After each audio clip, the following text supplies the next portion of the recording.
Hello, my name is Brandy Johnson, and I am the choral director at McKinley Middle Magnet School. And here we have a few of the very talented singers who are in the advanced choir. All of these kids auditioned last year to get into this ensemble. Some of them are sixth graders. I don't think we have any sixth graders here tonight, but some of them are seventh graders and some of them are eighth graders. They stay very busy with musicals, productions. They have several engagements going on for this holiday season, and it is such a pleasure for us to come and sing for you today. And the first piece that we're going to do is Carol of the Bells, and I won't say anything else about that because I am sure that you have heard this piece somewhere before.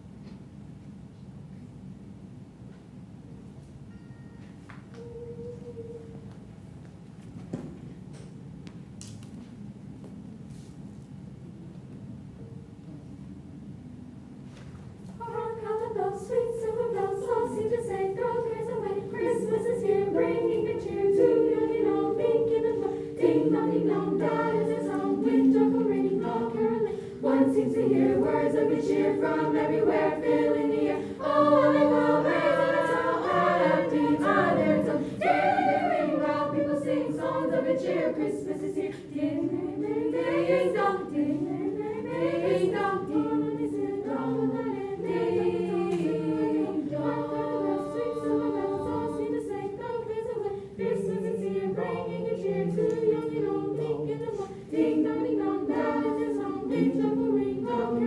One seems to hear words of good cheer from everywhere, filling the air. Oh, happy are their tones. They ring while people sing songs of good cheer. Christmas is here. Ding dong, ding dong, ding dong.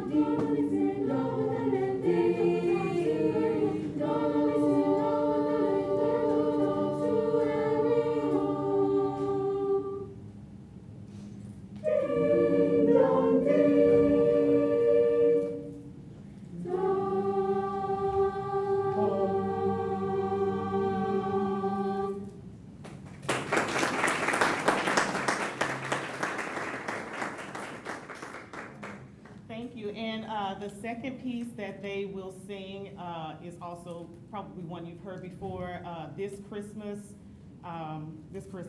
And we have several talented students. They did all these auditions for, the solo parts, and it was about maybe 12 of them that auditioned, and I was like, oh, she's good. Oh, he's good. She's good. So I combined them. So we have so many different performances, and many of them will be singing that lead. But tonight we have an eighth grader. Olive, you're eighth grader? Yes, an eighth grader, Olive, who will sing the solo on that song tonight. And I'll get out of the way because they know.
Thank you all very much. Oh, yeah.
All right, good evening.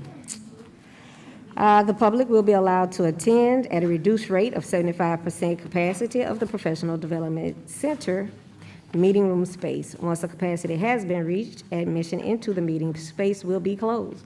All audience members are required to wear a mask at all times. Masks will be available upon request. The Committee of the Whole meeting scheduled for December 2nd, 2021 at 5:00 p.m. will be streamed live via YouTube. A link to watch the meeting can be found on board docs located on the school board's website.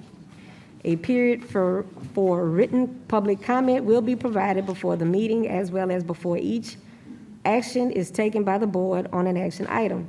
Individuals wishing to make a public comment about any of the posted action items will need to click on the agenda item in board docs and submit via the highlighted public comment hyperlink on the agenda item details. Online comments are available for public review.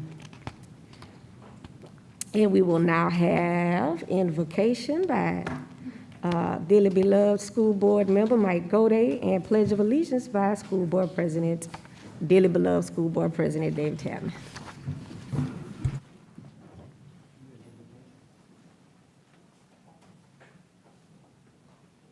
Heavenly Father, grant us this day that you've given us, to keep in mind the duty and respect that we owe to all people involved in the education of these children, the staff, the parents, the students themselves, and everyone who works for that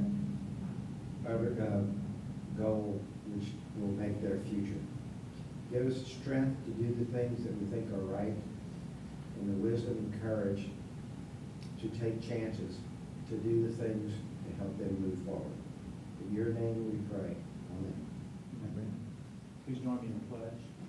I pledge allegiance to the flag of the United States of America and to the republic for which it stands, one nation, under God, indivisible, with liberty and justice for all.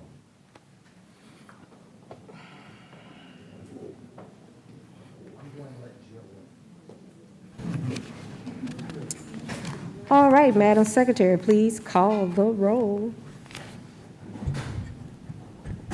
District 9, President Tapman. Present. District 4, Vice President Collins. Present. District 1, Mr. Blue. Here. District 2, Mr. Lannis. Present. District 3, Mr. Howard. District 5, Ms. Ware Jackson. District 6, Ms. Dyson. District 7, Mr. Gode. District 8, Ms. Bernard. We don't have a quorum at the moment. And now Wait, let me, we now have District- oh. District 7, Mr. Gode. Here. And we now have a quorum. Okay. Item C1, receive as information update from the superintendent. Thank you, Vice President Collins. First, I just wanted to make sure let's give our children a hand that performed before the concert. This is the arts. One of the things that you will be seeing at all of either our COW or at our board meeting is that we will have a performance from children at schools. And we've, Mr. Sean Jeffreyon and the arts team have been already arranging that, and we're really proud to showcase the children of our city. As many of you may know already, we have a lot of talent in our city, and we are just excited to be able to share that with the public. And so we will be doing that every meeting moving forward. The second component I wanted to share also was we will be back at our central office, 1050 South Foster, next meeting to be back at the boardroom.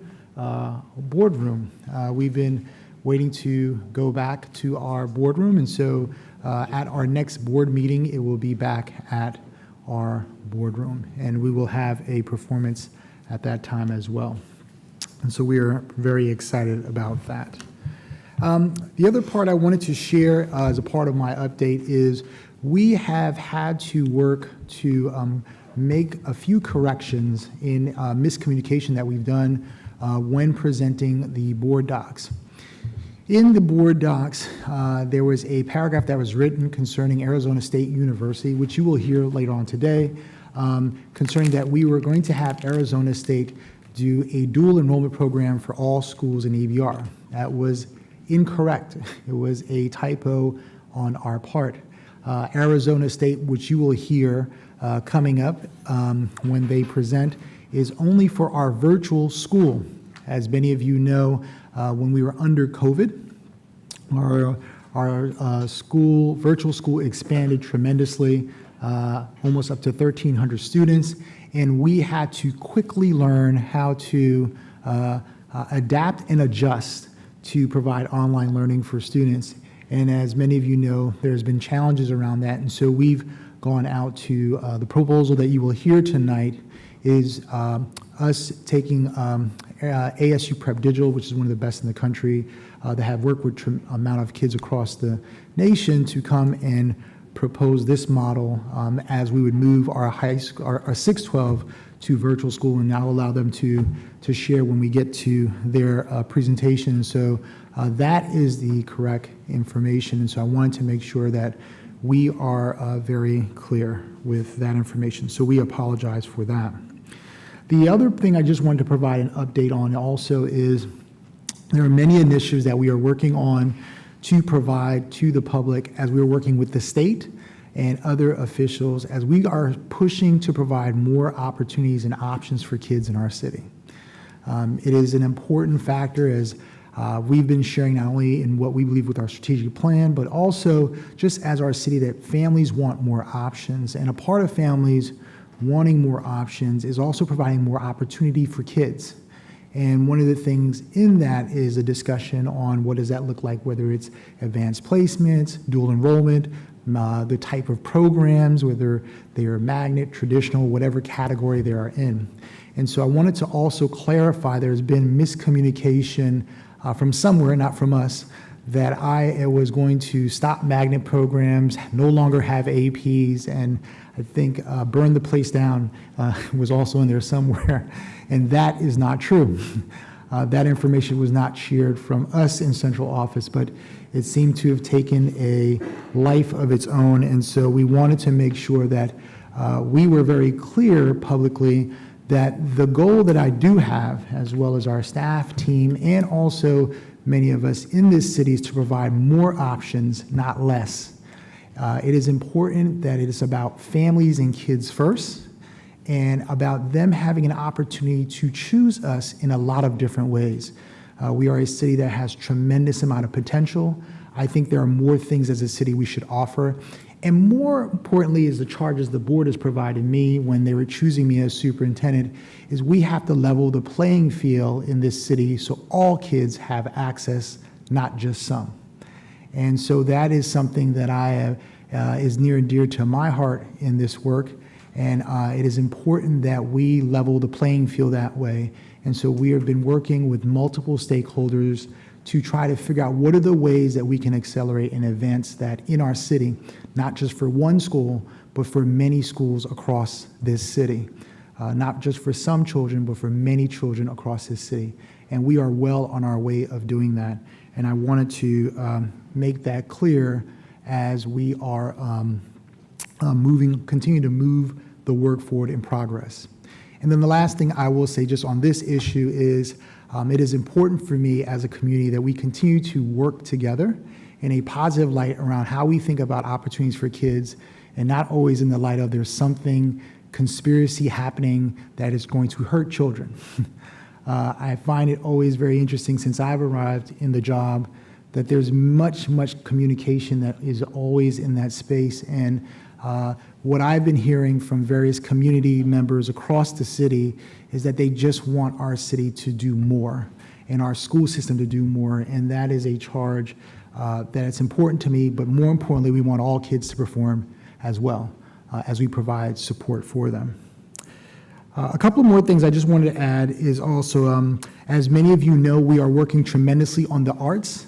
Our city has done great work with many talented people in the city. And so on behalf of our Fine Arts Department, we'd like to invite our community to join us as what we call Winter Wonderland. a holiday experience for the whole family. This will be an evening of entertainment complete with a craft village, a special appearance by Santa Claus, and holiday ballet. The entertainment begins at 5:30 with a performance at 7 p.m. at the Breck Independence Park Theater. Admission is free with a toy or canned good, and we hope to see many of you at this event that we have coming up, which is Winter Wonderland. We've been sending out a lot of information, so we will put more information out. It's important for us to support our children in the city who are doing a lot of work on getting together because of the holiday spirit, and we're really excited about that. Another thing is we call it Adopt an Elf. As the holiday season approaches and we enter a season of giving, many of our EBR students are in need of a little extra holiday cheer. We invite you to adopt one of our 2021 EBR elves and help us to stuff the sleigh. Any gift donated to 1050 South Foster Drive will find its way into the hands of a deserving child. Financial contributions made to the Elf Tree project will be used to purchase toys, clothes, or hygiene products for our EBR students. You can adopt a student online or choose an elf to support from our Elf Tree at our central office. And our elves are our wonderful students who don't have as much as many folks, and so we're trying to be as supportive and do our part as a community to support our most neediest children in our city. A big congratulations to Coach Harvey Adger on his 900th win with the Glen Oaks High School basketball team last night. I don't know if you noticed, I saw it's been all over the media about him winning 900. He's done a great job. Let's give him a hand. When you have someone that contributes back to your city in a way with athletics, I don't know if you noticed that board member Lannis was dancing on the floor in that time for his community, but we want to congratulate him, and I'm sure we'll be able to do an official congratulations one of our next board meetings around that. Coach led the Glen Oaks High School Panthers to victory last night over Northeast High School, and we appreciate him and commend him for winning 900 games, which is a huge mark, but more importantly, working within that community to help not only with basketball, but many, many other things. And we value employees that stick with us to do that work. Last but not least, the Louisiana Department of Education will be releasing school performance and district performance scores tomorrow. Ms. Andrea Okoski will provide a full digest of those results at the December board meeting that we will have in our actual boardroom, which will share with how kids have performed. As many of you know, all the many districts in the country, not only just in Louisiana, have fell behind due to COVID. But Louisiana has actually fallen less behind. I don't think that's something to be thrilled about, but we have a lot of catching up to do this year. But more importantly, it's important for us as a district, as we do work to support children, we do it based off data and to make sure that we can provide the right supports for them as they continue to accelerate in the work. And so, Madam Vice President, that is my report. Thank you, Superintendent. And next up, C2, Student Bill of Rights. Do we have a presentation on it? Yes, ma'am. And I'll be introducing them if you don't Oh, mind. thank you, sir. Yes, can we call up the students from Liberty High School to come to the mic? So as they come to the mic, I just want to say, I was invited to Liberty High School as they were going through their congressional mock trials to be a part of just watching them and observing the class and also speaking to them and being inside of the class. When I tell you, these young ladies and young men are so amazingly talented, the way that they walk through the process and the way that they have just spent so much time crafting this bill together. I had to invite them out to the board meeting because that's also what this work is about, making sure that they have a direct pipeline to the people who represent them and also ensuring that our students across our parish voices are being heard. So tonight, they're going to present the EBR School System's Student Bill of Rights. And the way the process is going to work is, after they present tonight, this bill is going to go to our Student Advisory Council, who's going to look over it and add any recommendations. They're going to send it back to our superintendent, and then he'll get it back before our board to vote on it. But I don't want to speak too long. I want to allow Mr. Mr. Alvarez Herzog, who is also a professor at LSU for American history, but he's also the AP history teacher over at Liberty High School. And I just wanted to give him some time to just talk about that process and also introduce his students. So I allowed them to introduce themselves. I just want to say good evening to the board, and we are very honored for this opportunity. This is my first year teaching at Liberty. I've been teaching the same content at Louisiana State University for about 3 years now. And when I say it is the brightest group of young people that I've ever worked with, Liberty is a very special place. Thank you all for the opportunity again to hear these amazing students and talented researchers as well. Every idea you're going to hear today is originally an idea from one of these young teenagers. They've collaborated over several weeks and months to present this list to you all. And so I'm just very excited to hear them pitch these ideas. And without further ado, let them go ahead and get started. Good Can we pull the evening. slides up? My name is Maya Mitchell, and I'll be presenting to you the first student right, which is attendance policy. Section 1, increase 5 unexcused absences to 10 unexcused absences per school semester. Students are increasingly in need of mental health days and family days in the aftermath of the COVID-19 pandemic. Mental health days has become such a major issue in us teenagers that goes 95% of the time unnoticed. So it'll be nice if we could get a day where we could just stay at home to maybe get a breather, because personal problems on top of schoolwork can become overwhelming for us students. Family days. We experience family deaths over one time in a school year. Students should be able to take a day or two to be at home with their families for grief and coping. Section 2, tardy implementation should not begin until 7:30 in the morning. Students that rely on bus or carpool transportation to arrive at school should not be marked tardy because of their traffic conditions. Most students cannot drive themselves to school, and students should not be reprimanded for late morning arrivals. 95% of the time, there's traffic on the interstate trying to get to the schools. There'll be traffic with buses or maybe a problem in the transportation systems in the morning. Students should be able to come to school and go straight to class without having to get a tardy because they're not responsible for what goes on. Section 3, standard 5 to 7 minutes transitions between classes and a 2-minute grace period for any students before a tardy is issued. Most schools, unlike us at Liberty High, don't get 7 minutes to get to class. The 7 minutes is for students to go take care of any restroom needs, go talk to a teacher if needed, or visit the office for anything, to get anything that they have to get done in those 7 minutes to stop the disturbance during class time, and you'll have your full class time with no disturbance, because all of that will be taken care of during your 7 minutes. Thank you.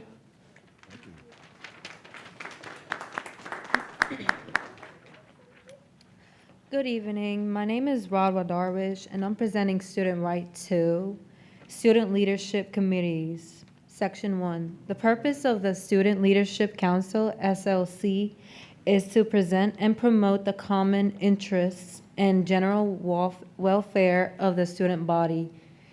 And in Section 2, these groups require a diverse group of people, personalities, and thought perspectives. Section 3, the SLC consists of a minimum of 4 members, no more than 7 members. And Section 4, council participation is open to students who enroll full-time at the school, maintain good academic standing, paid school fees, are able to represent the school campus without restrictions, low inter-school disciplinary record. And that's it. Good evening. I will be reading Student Rights Number 3, Student Transportation Passenger Policy. Section 1, there should be a 40 student capacity limit on every school bus. This is to help encourage proper and appropriate social distances. During inclement weather conditions, specifically rain, bus drivers will be required to extend drop-off off locations closer to students' homes and/or drop-off locations. This policy would help with lowering the chance of COVID-19 spreading through students. Many students have complained about the bus capacity, especially transfer. Many students have reported that they have to sit on the floors on the buses. Hopefully, this policy will better transportation and promote action to take place. Thank you.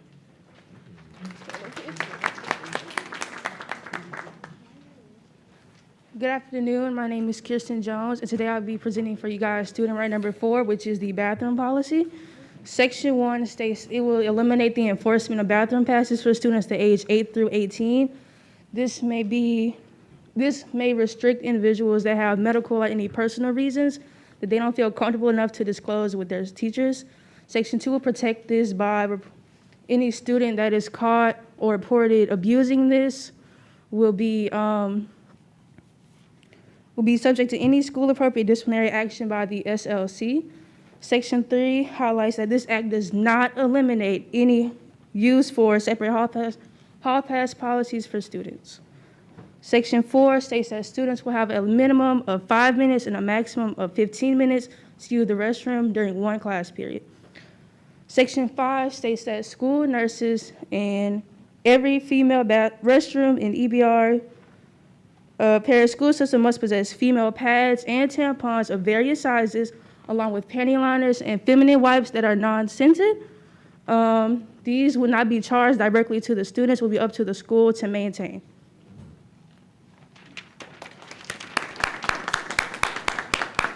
Okay. My name is Ibrahim Farsakh, and I will be doing student right number 5, which is about school pride. The first section is about school spirit teams, which is created by the SLC that would lead the school chants and songs during school assemblies and sponsored events where a student section is present. Section 2, should any chanting or crowd singing that takes place during school-sponsored events that are found to be in violation of this policy, the school spirit team would find and give a warning to whoever is doing that stuff. Section 3, any student found to have committed a post-secondary offense will face any school-appropriate disciplinary action.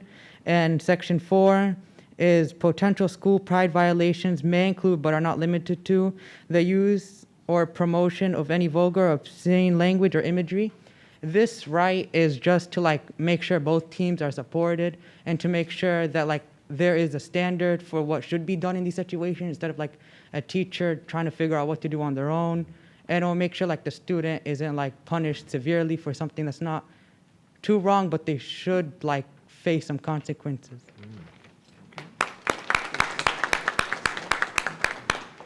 Good afternoon. My name is Miracle, and I'm presenting student right number 6, which is food consumption. Section 1 states that every school should have at least one third-party vendor available on campus in addition to the regular free reduced lunch program. Section 2 states that students require higher quality school food options. The EBR PSS should conduct a request for a proposal for more local school distributions. Section 3, students should be allowed to purchase and carry on school campus food that was purchased from off-campus local restaurants or fast food outlets. Section 4, individual students that are found in violations of creating a pattern of abuse of this right will be subject to any school-appropriate disciplinary action. And actually, I want to leave off on a question for my peers. With just the raise of the hand, how many of you guys go the whole school day without eating anything? Thank you.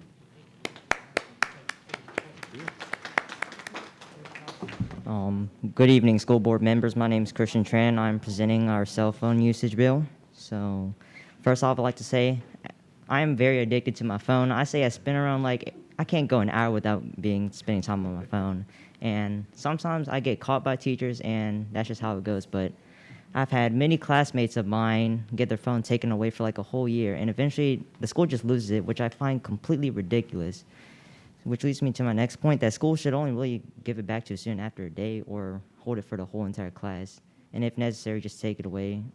And I've heard seen other schools do it where they would like make them pay a certain fee to get them back, which leads to my next point. So my parents sometimes like to talk to me a lot, and of course, our school has a policy to where they would have to get through the office to get to me, and they would have to interrupt the class because they had to talk to my teacher, which is not really right, which is very inconvenient when they can just easily just send me a text and be like, hey, I'm not going to be here that early. You can may have to wait till 3:30. So speaking about phones, our school has an app that basically tracks us sometimes when we go to like use a hall pass. If we're like late, they would track us, which is the issue is that they also have the capability to track us outside of school, which is completely ridiculous. And I feel that my privacy is really obstructed. And when I download the app, it didn't even send to my settings, hey, do you want to enable location? It didn't even do that. It just automatically said, okay, we're just going to track you. And which leads to my next point, that we shouldn't really just have to download the app, and we should just be given an option on whether or not we should download. Thank you very much. Good evening. My name is Deandra Diaz, and I'm presenting student right number 8, the No Shame Dress Code. Section 1, for schools that still require uniforms, all Fridays will be a free dress option for all families with students grades K through 12. This is to help encourage individuality and promote students' well-being and freedom of expression. Section 2, schools are now required to allow students to elect student leadership committee panels tasked with reviewing any dress code violations. Section 3, individual students that are found in violation of creating a pattern of abuse of this right will be subject to any school-appropriate disciplinary action. Section 4, students should be allowed to wear jeans with rips as long as they are not excessively revealing. See Section 2 for enforcement. Section 5, all East Baton Rouge Parish school systems. Schools must have spare pants, shirts, underwear, belts, coats, gloves, hats on site to be available for students in need. Schools are encouraged to partner with local nonprofits or retail distributors for inventory assistance. Let's say you step foot on Liberty Magnet High School. You step on foot and see females getting dress coded over and over for one little thing. But if boys were able to wear ripped jeans where their knees are showing or their bottom part of their body is showing, they don't get dress coded. It's us females. And I feel like as a female myself, getting dress coded for something that I choose to wear to express myself is wrong. And like, as you can see, sometimes she's wearing a crop top. She's wearing a shirt under it. Because if we don't wear a shirt under it, we get dress coded. We got to sit in the office missing out on class time for something that could have been easily fixed if you had some spare clothes. And it's just like, it's not only at Liberty Magnet High School. You could go to Baton Rouge High because they don't wear uniforms either. Females are mainly 95% of the people to get dress coded at school because of little reasons. And it's so unfair because males can wear whatever they want. They could be wearing tight tank tops or whatever they call it and not get dress coded. And it's like they walk around freely with all the privileges they got, but as females, we get way more consequences. We get in trouble more because of how we dress.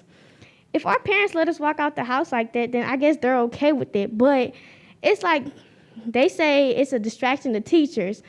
Teachers' jobs at school is to teach, not to pay attention to what we're wearing. It shouldn't even be a distraction to them. They say boys are distracted by it. You could do a survey around every school in EBR and ask if what female clothes is distracting to them based on what they're wearing. If their shoulders are showing, their knees are showing.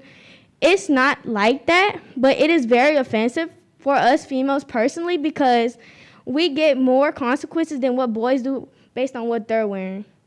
Thank you. Good evening, school board. My name is Joshua Hernandez, and I'm presenting the student right number 9, Bullying Cyber. Section 1. Cyberbullying is the transmission of any electronic, textual, visual, written, or oral communication with a malicious and willful intent to coerce, abuse, torment, or intimidate a person under the age of 18. Section 2. Individual students that are found in violation of creating a pattern of abuse of this right will be subject to any school-appropriate disciplinary action. Section 3. Any complaints or reporting to a school teacher or administrator of any cyberbullying taking place amongst the students or staff population should be taken seriously and handled appropriately as a time-sensitive matter.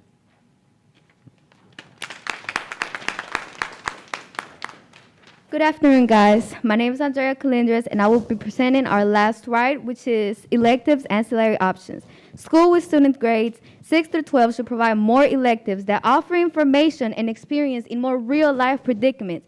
Additional options may include, but are not limited to, financial literacy, career planning, pre-law, nursing, climate restoration, teen health, and sexual education. This topic especially should be given way more importance than it is.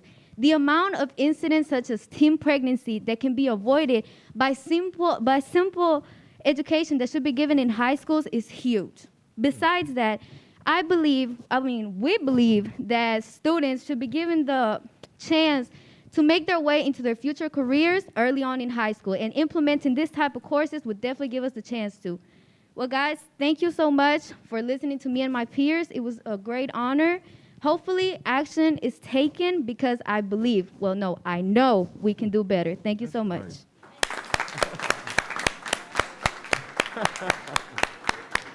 Tell them don't leave yet. Don't leave yet. Madam Vice President, can I allow the superintendent to speak first? I think that's beyond important. First, let's give our young people a hand again, please. So first, one thing I just wanted to say, I just want to thank you for your advocacy. I think that is a important part of the process that you do. It takes a lot of courage. You all articulated yourself well.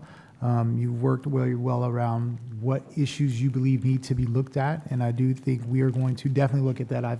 I know we have our team that looks at the Student Rights and Responsibility Handbook and a lot of those things, so we will take a look at those things. And we will also provide response as well around those issues. And another thing I think was really, I really like too, is one of the conversations we did have is we have a committee that tends to look at these things, and I'd love to have students like yourselves participate as a part of that committee. If we can invite various folks from schools to be a part of that, because we work as a community to lead, to have a great school district. It's just not a superintendent or just a board to do that, and we'd definitely like to work towards doing that. So make sure that we can hear your voice as we are working together within this process. It's always exciting to me when I hear children having a voice, and it's just not adults. Because you are the ones that sit every day in the classrooms, and this is your district. We are all facilitators to help support you, right? And although there's decisions that are always made and those decisions impact you every day. And I'm hopeful for years to come that we continue to have your advocacy and get you to sit more at the table so we can hear how you believe this could be a great district, and just not only us as adults. And so I just want to commend you. I also want to commend the instructor. Thank you so much for your support. Let's give him a hand as well. I know sometimes you don't always get enough credit, but the adults help to facilitate, to help students to provide voice. And we just want to continue to do that. And so I just wanted to say thank you to all of you for that. And we will follow up. I know Mr. Shamlin, I don't know if Ms. Vicki Silas is here. She is our Deputy Chief of Policy. And so Vicki will be able to connect with them so we can have them included in the process. Thank you again. Thank you. Ms. Ware-Jackson, you can go before me because I have to present the medal. I'm sorry. Thank you. I just wanted to express my appreciation to Mr. Herzog for leading and guiding these young people. I think I may have seen some of you at Liberty when I visited. I went because they were doing a mock bill for the legislature, which was near and dear to my heart, dealing with school start times. So they had done all this research and had come up with bills to present. And I was there just as a guest to observe and maybe content. And it was a thrill. I absolutely enjoyed that. And I was hoping that I would be able to get some of that information from that to share with the board as well. And I'm just so proud of you all for doing this, because there are things that you brought up that we would have never thought about, you know, because you're living it, you know. And so I just appreciate it, and I'm looking forward to what comes out of this. And please don't stop. Don't stop. Don't stop. Okay? Thank you all so much. As I told you all before, I am extremely, extremely proud of you, not only for your advocacy and having the courage to come before this board and present the Student Bill of Rights, but because you all are the leaders of tomorrow. These are going to be your seats someday, and by you expressing this, you are showing other students across our parish that you have a voice and your voice deserves to be heard. So without further ado, I'm going to present you with the Superintendent's Medal of Excellence. We only have one, so I'm going to give it to Mr. Herzog, but I will personally come and bring you the other medals as soon as I get them. So before you all leave, I would love to take a picture with you all, including our board and our superintendent, because you did a phenomenal job. Please, ladies and gentlemen, please give them another round of applause.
All right.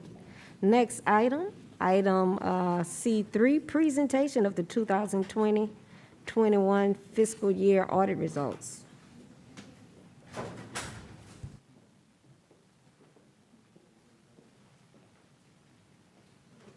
Good evening, Superintendent, board members. Tonight, Postal Wait in Netterville will provide a presentation regarding our 2020-2021 fiscal year audit results. Good evening. My name is Amanda Strebeck. I'm a director at Postal Wait in Netterville here in Baton Rouge. I'm joined tonight with my colleagues Freddie Smith and Megan Mitzai. They both work with me on the engagement. So we are here to present some high-level results. I believe everyone has a copy of the presentation. If you'll go with me to slide 3. I want to talk a little bit about what the audit is and what our responsibility is. There are several parts to the audit. There is the financial statement audit that you are required to have and file with the legislative auditor. Then you're also required to have an audit in accordance with Yellow Book and uniform guidance. And uniform guidance relates to the federal programs that the school board has. So last year, the school board received over $113 million in federal revenues. So we are required to look at that as well. We also do an agreed upon procedures related to some Louisiana BESI schedules. Those are some performance and statistical schedules. The difference between the financial statement audit and an agreed upon procedures is financial statement audit, there's a concept of materiality, and we also are providing an opinion about a reasonable level of assurance. For agreed upon procedures, that is basically just a yes or no type situation. So that's a very small piece of our audit, but I did want to point that out. So we are in the process of completing the audit. We are, I would say, about 90% done. We're doing a few housekeeping things, and we're also trying to finish up one of the federal programs, which I'll talk a little bit about in a moment. But at this point, we are prepared to issue an unmodified opinion on the financial statements. which means that's the highest level of assurance that you can receive. That's a clean audit opinion. So that's a really good achievement for the school district. One thing I want to point out about this year's numbers that are different than the prior years, I know you've heard me talk before about how accounting standards are continuing to change. And as those standards change, sometimes that's new reporting requirements, sometimes that's new accounting requirements, sometimes it's both. The one that is a larger one for the school board this year and all school boards is related to the adoption of GASB 84, or fiduciary activities. So in the prior years, your fiduciary fund consisted of your consolidated payroll fund, your school activity funds, and a task fund. And so in the past, those were just a schedule in the back. They would show the assets and the liabilities, but they were not incorporated into your total fund level financial statements. GASB 84 has gone and said that, okay, we need to evaluate those funds and whether or not they need to be included in your operating numbers. So no longer can they stay in the back, they need to move up. So through that evaluation process, we added in the consolidated payroll fund to the general fund, and then now we're reporting your school activity funds as a special revenue fund. So just to clarify what the school activity funds are, those are related to the accounts that are held at the schools on behalf of the students. So that is your band accounts, that is your cheerleading accounts. Those are those different accounts that the school's collecting money from children to use for a certain expense. So that is now being incorporated into your numbers. And for your school district, that was about $6 million. Moving on to major federal programs. So as I mentioned earlier, the school board received approximately $113 million in federal funding. We are required to go through and do a risk assessment to look at programs based on their dollar amount, whether or not they're high risk, and various other areas. So for the current year, there were 3 federal programs that were selected for auditing. The first one was the Education Stabilization Fund. This was approximately $31 million of expenditures. With this fund, and we'll see it on a separate slide, we're calling the CFDA number is 84.425. Within that, there are numerous other sub-grants. There's different letters, different tranches that make up that money. For Child Nutrition Cluster, you can see that's there, as well as the Child and Adult Care Food Program. Those 2 child food programs were approximately $30 million as well.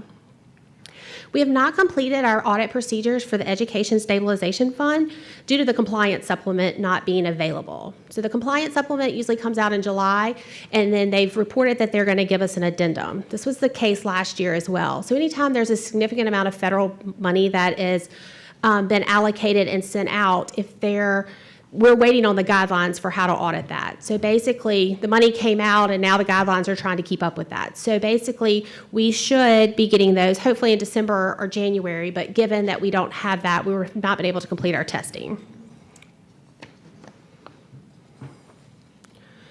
On the next page, we talk about reportable matters. So as I said, we've completed our procedures for the financial statement audits, and at this point, we have no findings to report. Federal grants, again, are not finalized, and as soon as we are able to finalize our testing, we will be back to report with management and the board on the results of that testing. We did not have to do the statewide agreed upon procedures this year. Those were suspended due to COVID-19. However, they will be required for your audit next year. Moving on to slide 5, just to kind of go over a few of the numbers. This is the general fund statement of revenues and expenditures. And so you can see for fiscal year ending 2021, your total revenues were approximately $473 million. Your total expenditures were approximately $463 million, which gave you an excess of revenues over expenditures of about $9.6 million. So in the for-profit world, that's called net income. So kind of looking at numbers year over year and seeing what those driving factors are. A lot of it had to do with the sales tax and the ad valorem taxes that y'all collected year over year. There was a big increase there, as well as some increase in your MFP funding and your investment earnings. So again, a lot of that is, you do your best to be able to budget what those are going to be, but those are kind of somewhat out of your control as far as what those dollars will be. But you ended the year with a positive amount. Then you add in the net transfers, which is just part of our accounting for some of the grants and the indirect costs that the general fund receives, and you had a net surplus of $18.7 million. So this is really strong as far as moving your fund balance year over year from $52.8 million to $71.6 million. So again, as you're looking at fund balance, that is where you're trying to look at like the health of an entity. You're trying to see, you know, are they able to keep a certain level of reserves? Are they able to add to that number each year while still meeting the goals? And so that was a very positive move year over year for the school board. On the next slide, we show the general fund operating reserves. Y'all have an internal policy of trying to keep operating reserves at about 15%, and y'all were able to meet that target for fiscal year 2021. And you can see from 2019 to 2021, you're having some steady improvement there. And that's a variety of different factors, again, based on sales tax, expenditures, and things like that. But also a lot of it has to do with budgeting and making sure that y'all are aligning what your anticipated revenues are with your current expenses and looking for as many efficiencies as possible. I added this slide this year related to the COVID funding just because it's such a significant portion of your operations last year. As I mentioned earlier, your total funding related to COVID-19 was approximately $31.3 million. So all of this money came in and was going straight towards like education, technology, safety, improvements, things like that, some teacher pay, different things like that. So these are very, very large amounts of money that were one time, maybe 2 years, things like that. This is not reoccurring funding. And as I mentioned earlier about the different tranches of funding, they're identified with a letter behind each one. So you have the 4 different grants. And the one that we're really waiting on the compliance supplement for is you. And I just want to point out that that's approximately $12.8 million. So that's why, we're kind of holding on to waiting for that compliance supplement is because it's $12.8 million out of $31 million. And we want to make sure that we've done all of our due diligence in accordance with our standards. The next slide talks about the school activity funds. So because the school activity funds are now presented as a special revenue fund, there was a restatement of the prior year fund balance. So that's really an accounting type term, but basically what it's saying is if you're taking all of the numbers and you're putting them into 2021, you have to go back and reflect what occurred in 2020. So it's not just flowing it all through one year. And so the impact that you had to the governmental funds was approximately $6.4 million, and then also on the statement of net position. So in the grand scheme of the numbers for the school board, it's not that significant, but still it is $6 million. So I just wanted to point that out, and that will be disclosed in the footnotes as well. Moving on to slide 9 related to the fund balance. So this is, I was talking earlier about the fund balance and how you're looking at the health of an entity. For fiscal year 2021, you ended with fund balance of $961,000. So this is including the general fund, but this also includes your internal service funds. So your internal service funds are related to risk management, workers' comp, and health insurance. And so those are included in the purple bucket here. What I want to point out is that you can see an increase in the green and the yellow and the blue.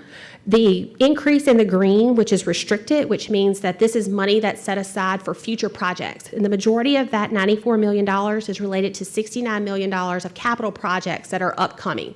So this is money that was collected through the prop and through the tax that y'all have to set aside for future purposes.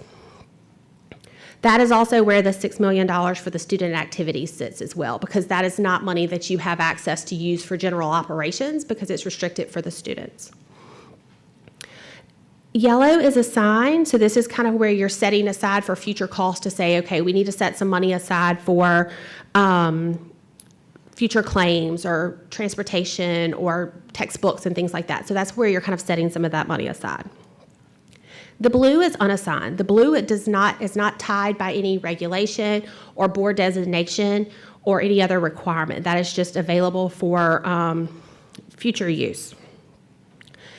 I do want to point out that the purple, I've been talking about how everything's been trending upwards. The purple bucket has related to your internal service net position at the bottom. That is trending down, but that has been strategic to help minimize the amount of cash reserves that are available in those funds. So those are some strategic decisions to move that down. So that is in line with board approval throughout the last couple of years. Now we're shifting gears to the next slide and also kind of shifting gears in the accounting world. So the majority of your day-to-day operations are based on a one-year focus. So you're looking at the revenue and the expenses coming in for the fiscal year. From an accounting standpoint, we do report all of that at the fund level, but then we also have to go in and add in like all of your long-term assets and your long-term liabilities. And so this slide is showing us what that difference is. And so your long-term assets consist primarily of all the buildings and equipment that you have around the school board, and that's valued at approximately $475 million. Then you also have long-term debt related to your bonds of $14 million, post-employment benefits of approximately $430 million, and a pension liability of approximately $463 million. So when you add all of that in, that fund balance that I kept talking to you about how it was growing and it was trending positively, it moves it back down significantly here in this yellow bucket. And I say that just to make you aware that, y'all are providing these long-term benefits to your employees. These are good benefits, but with those benefits, there's a cost, right? And so what the standards are trying to do is make sure everybody's aware of what those costs are. There are very, very few governments that actually can fund that. They are all sitting in this below zero bucket, just like you. But I just want to make you aware of how that's trending. The last area that I want to cover is just some required communication. So as I mentioned earlier, we are going to be issuing an opinion on the financial statements. We are going to be issuing an opinion related to the federal programs. Our responsibility is to provide reasonable but not absolute assurance. We sample, we look at higher dollar items, we do select some various items based on our procedures, but we cannot give you 100% assurance that all of the information is correct. We would never be able to leave. There's so many transactions, there's so many funds and things like that. But we do have that piece. As part of our audit, we also look at how your controls are designed over financial reporting. We also look at IT and various other areas just to see, we're not giving an opinion on controls, but we do look to see that they're properly designed and to see if there's anything that we could recommend for improvement.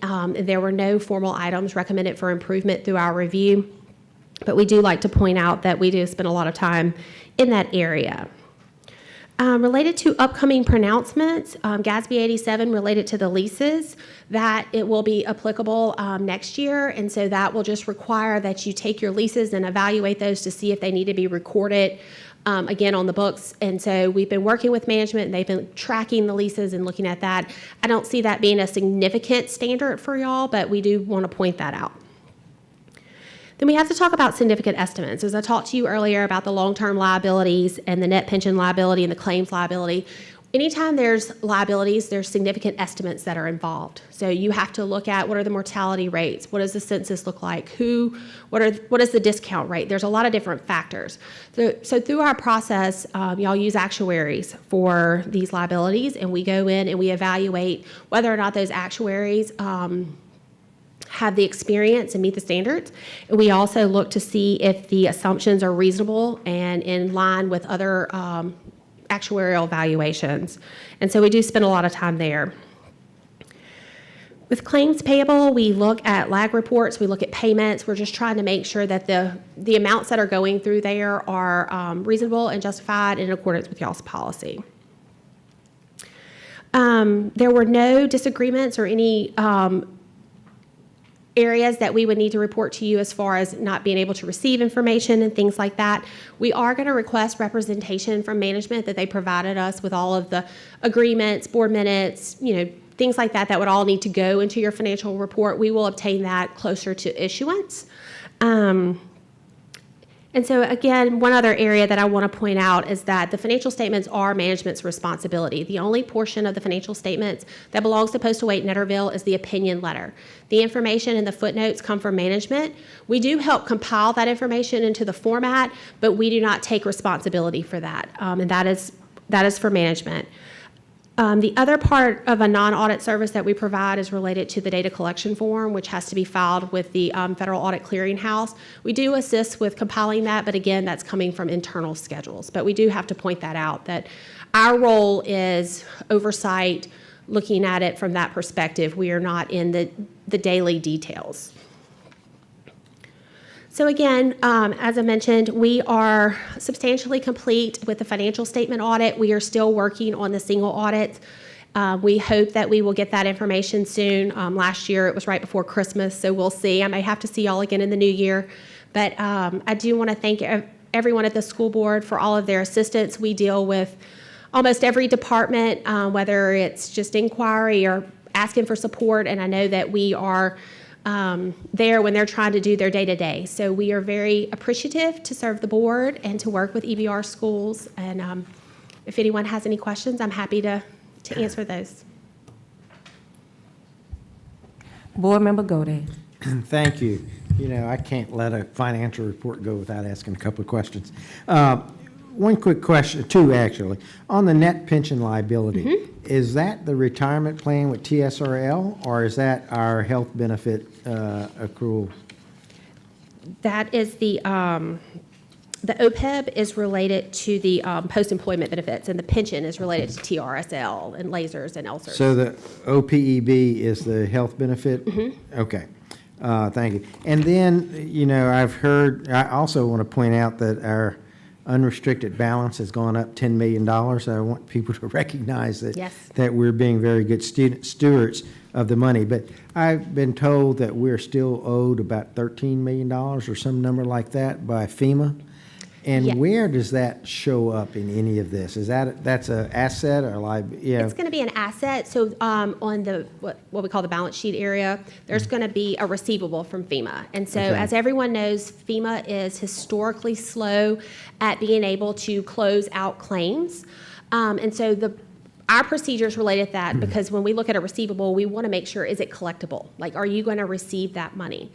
So there were no new amounts added from a project worksheet perspective, so there were no new requests from FEMA. Everything that's there is old. We've talked with CSRS and we've talked with management, and those claims are being worked, they're being processed, they just have not been paid yet.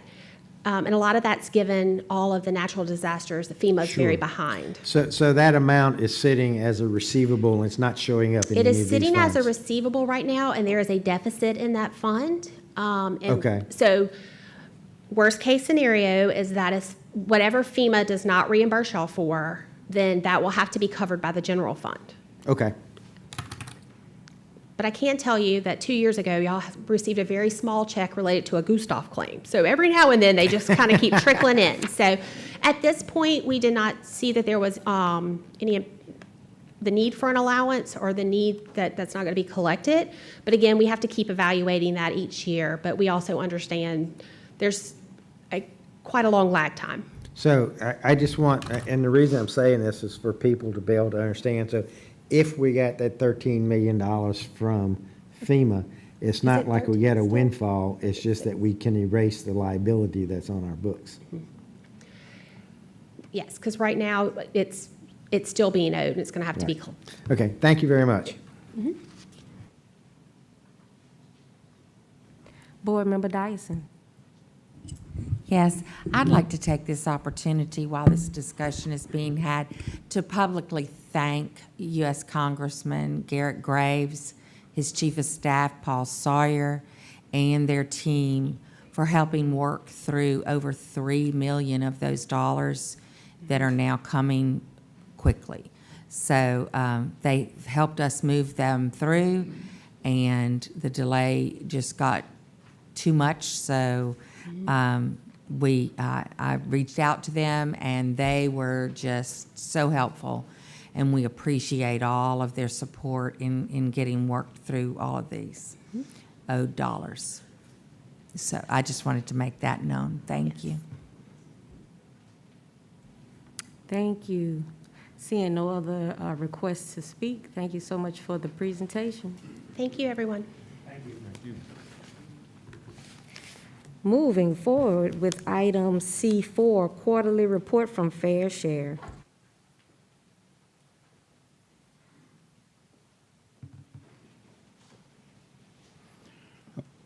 Thank you, Board Vice Chairperson Collins, Dr. Narcisse, and board members for this opportunity to get with you and share some of the highlights from the Fair Share program. Next slide, please. As you know, the Fair Share program is a comprehensive approach to helping women and minority-owned businesses do business with the East Baton Rouge Parish Public School System, and it strives to accomplish this mission by focusing on the reduction of barriers, which in many cases serve to keep small businesses from doing business with us. Next slide, please. Again, our three major partners in this are Aramark, the EBR Procurement Department, and also CSRS Tillage. Those are the three areas where many of our opportunities come from at this point in time. Next slide. But to share with you some of the highlights from the last quarter. Next slide, please. The first is some projects under the oversight of Aramark. And to explain what we have here is the first column talks about companies that were invited to bid. It is important that we do reach out to companies and invite them to the table to participate in the process. It is also important that a number of those companies be members of the Fair Share program. And as you can see, in this particular project, there were 3 Fair Share companies out of the 6 that were invited who participated in the pre-bid. 2 were Fair Share, 6 were non-Fair Share. But more importantly, who submitted bids? And you can see that both of the Fair Share companies did submit the bid. In this particular case, that was a 35% awarding of projects to women and minority-owned companies. Remember, our goal is 20%. Another example is another project, which is gravel installation, and we mentioned 5 projects. But to define what a project is, it is a particular activity that will happen at a school or a facility. So when we say 5 projects, that's how we've done this. We put these together into one particular project. Again, there were 7 companies invited to bid. 6 of those were Fair Share companies. You can see the rest of the data there, but what's really important here is that 100% of the companies that received these particular bids were Fair Share companies. It means they were the lowest responsible bidder, which means our companies can compete with other larger companies. Again, there's another example in the next slide of some interior and exterior painting projects. The purpose of this is to share that the type of projects that are being offered go across a wide range of opportunities. You can see the data that's here. Again, what we're trying to show is the fact that companies are being reached out to, the fact that companies are participating, and the fact that at the end of the day, they are actually receiving contracts or awards to do work for us. And this slide has another example, one with 100%, the other with 36%. But let's move to some of our larger projects. These are the ones that come under the oversight of the CSRS Tillage. I want to demonstrate something here that in the construction of a new school, there are actually 2 phases that happen. The first phase is in the design, and that's what's being represented on this particular slide. That here, and this is the McKinley Elementary School, the architect was RHH. Participating Fair Share or MWBE companies are listed here, and the participation rate is there as well. As you can see, we had a 33% participation rate there, and this is on the design side. Once it's designed, it actually has to be constructed. Now we share with you data, some highlights from what happened on that particular project on the construction side. Again, this is McKinley Elementary School. The primary contractor is listed. The data shows that on this particular one, we had 15%. But remember, this is 15% on a $21 million project as well. But we don't want to be satisfied, next slide, with just where we are right now. So as we expand opportunities, one of the things that we have recognized is that access to lines of credit is one of the things that serves as a barrier to companies actually growing. And we are now in conversation with one of our local financial partners to put in place a line of credit program for companies that are in the Fair Share program. There will be 2 major components of this. First will be workshops on effective use of lines of credit, such that our companies don't take lines of credit and use them for other purposes, but they use them for the purpose of which a line of credit is designed. The other is the actual access to the dollars. Quite often there are projects that are programs that are offered that are just academic, but there's no real opportunity for access to the dollars. So we were in a meeting today with a partner here, and we think at the next presentation we'll be able to share more information about what that's actually going to look like. Secondly, look at where some other opportunities might exist. One of the ones that we highlight here is working closely with Dr. Mann to identify where some opportunities might exist there.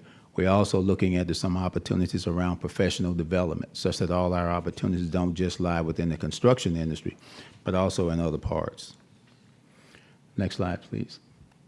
So in closing, the Fair Share program does not focus on telling companies about opportunities, but we strive to directly create access to those opportunities such that at the end of the day, companies are actually realizing opportunities, not just hearing about them.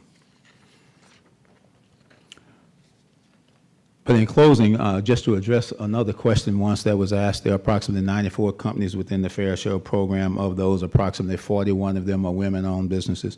And of those, approximately 13 of those companies, women-owned companies, have actually received some type of a recognition in the form of receiving a contract or another financial opportunity here within the Fair Share program.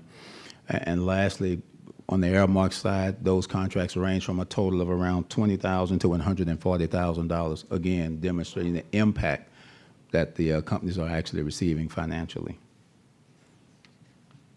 Questions? Board Member Lannis.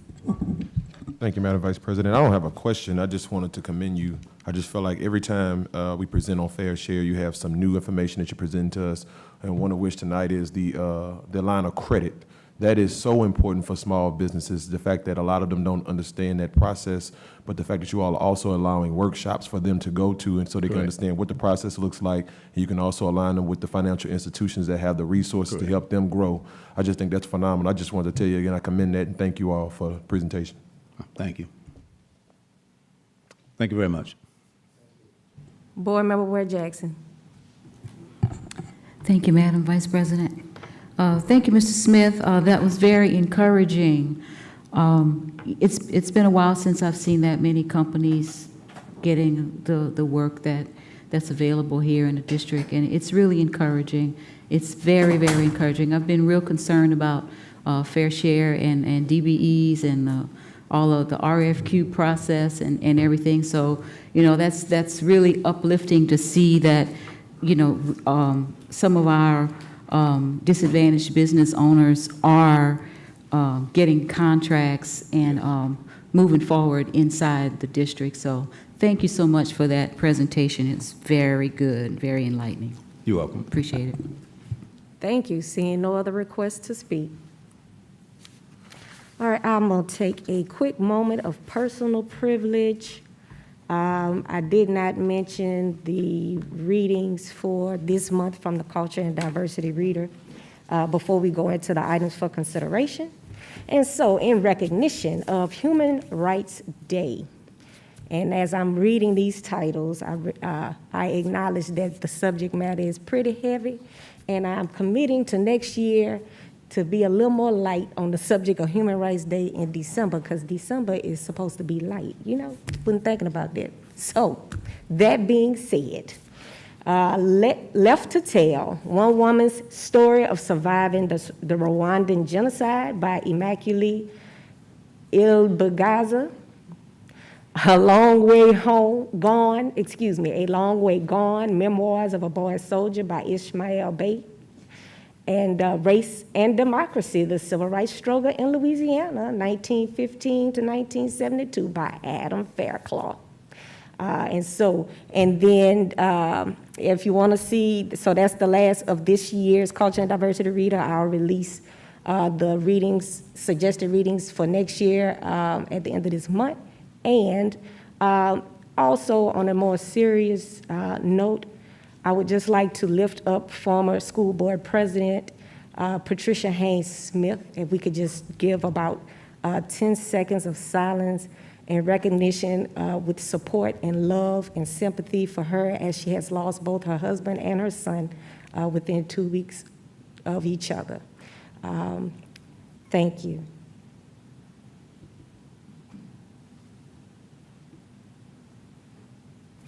Okay, thank you. Now moving forward with the agenda. Item D1, items for consideration. Test security policy. Consideration of a request for the approval of the 2021-22 East Baton Rouge Parish School System Test Security Policy. Can I get a motion? Board Member Ware Jackson. I had seen Board Member Lannis. Thank you. And seconded by Board Member Lannis.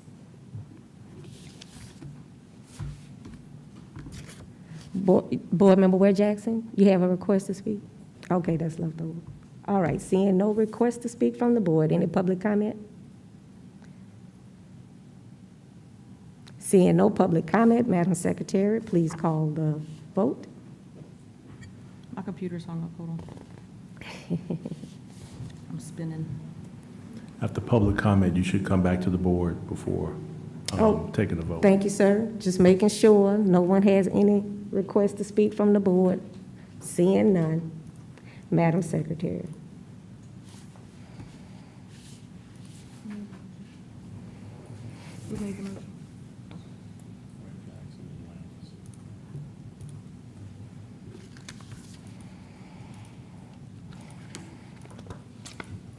Please vote.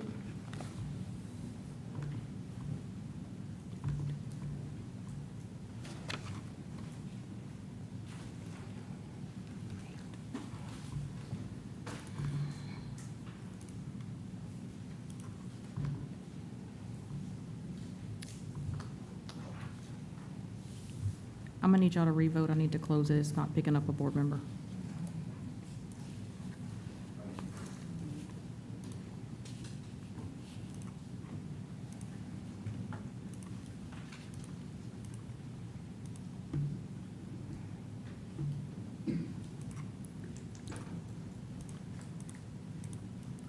Okay, please vote.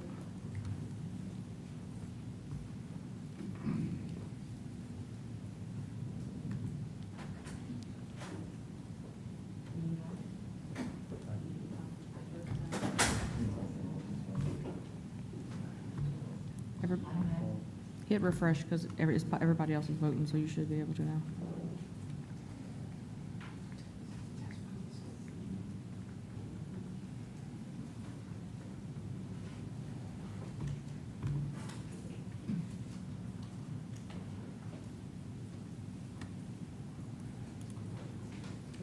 The motion carries. Moving forward with item D2, copy machine, RFP. Consideration of a request for the authorization of the superintendent and staff to issue a request for proposals, to seek proposals for district-wide copiers. Can I get a motion? First by Board Member Bernard and seconded by Board Member Dyson.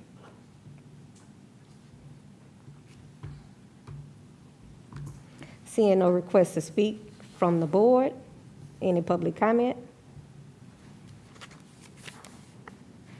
Seeing no public comment, back to the board. Seeing no request to speak from the board, Madam Secretary, please call the vote. Please vote.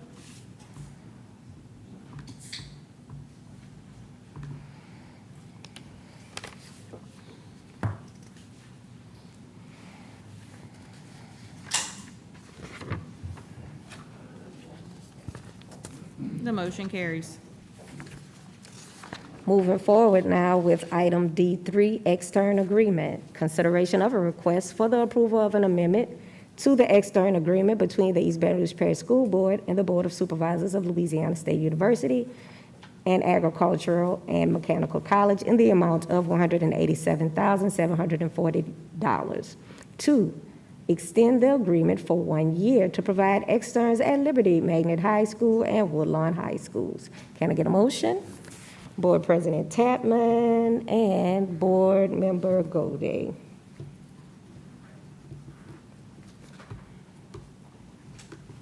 Seeing no request to speak from the board, any public comment?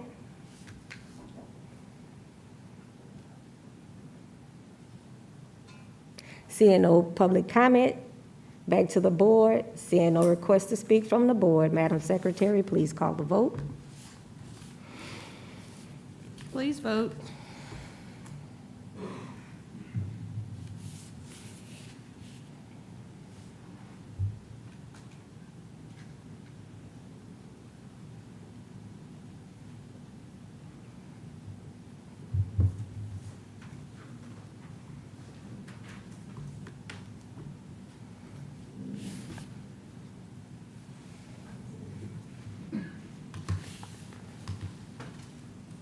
The motion carries.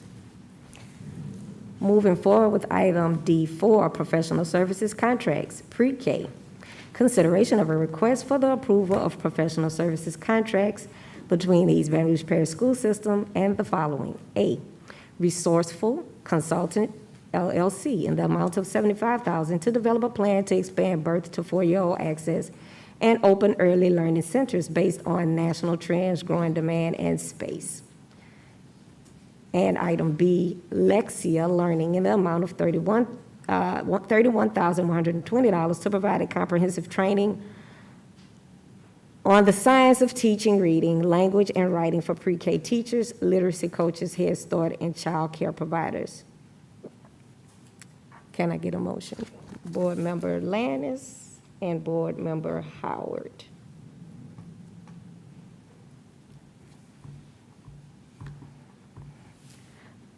Board Member Baloo. Thank you. Superintendent Narcisse, my question's regarding the plan for expanding access to birth through 3-year-olds, and my concern is that we're spreading ourselves too thin, and I'm wondering what, are there any advantages to trying to expand birth through 3-year-olds before we fully maximize our 4-year-olds and other pre-K, because I don't think we've done that yet, and I just want to know what are the advantages of doing both at the same time before we first concentrate on the 4-year-olds and above. Thank you for that question, Mr. Bulu. I'm going to ask for Shanoa Webb and Dr. Libby Sonia from the Louisiana Policy Institute to come up and provide context for that response.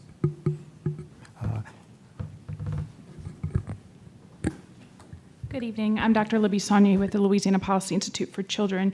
Regarding your question of why to start planning for birth to 3 when we're not quite serving all of our 3s and 4-year-olds, currently EBR serves the majority, over 90% of your 4-year-olds that are at risk, and are also serving your 3-year-olds and expanding that with the pilots that you have going on. If we want to see our children begin kindergarten ready to learn, we've got to invest in them early. And what we're asking you to do tonight is to approve a contract so that we can understand the needs of the parish and so really be planful about how expansion would happen and do it in a systematic way. We know these are the trends that are happening nationally to really invest in our young children, particularly starting at birth 1, 2, and 3. And we know that EBR is poised to do this work. You're already the Ready Start network for the parish, and you're doing the work anyway. And so we want to make sure that we're very strategic about the investments that are being made and not making investments willy-nilly, but doing it in a systematic way with a plan that really centers the voices of stakeholders at the local level and making sure we're listening to our people that really need the services and that are proximal to the work. All right, thank you.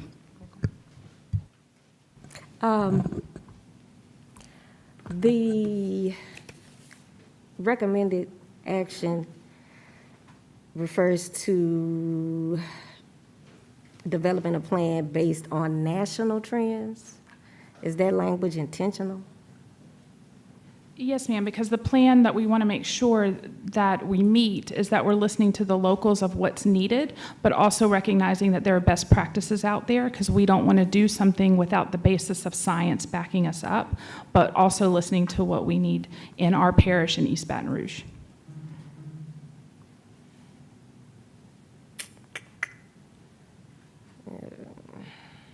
Okay. You mentioned voices of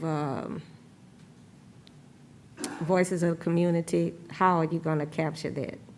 That will be done through Resourceful Consulting. We'll follow out with the plan. They will do community listening sessions, again, centering the voices of families, providers, and stakeholders throughout the parish. How will demand be measured?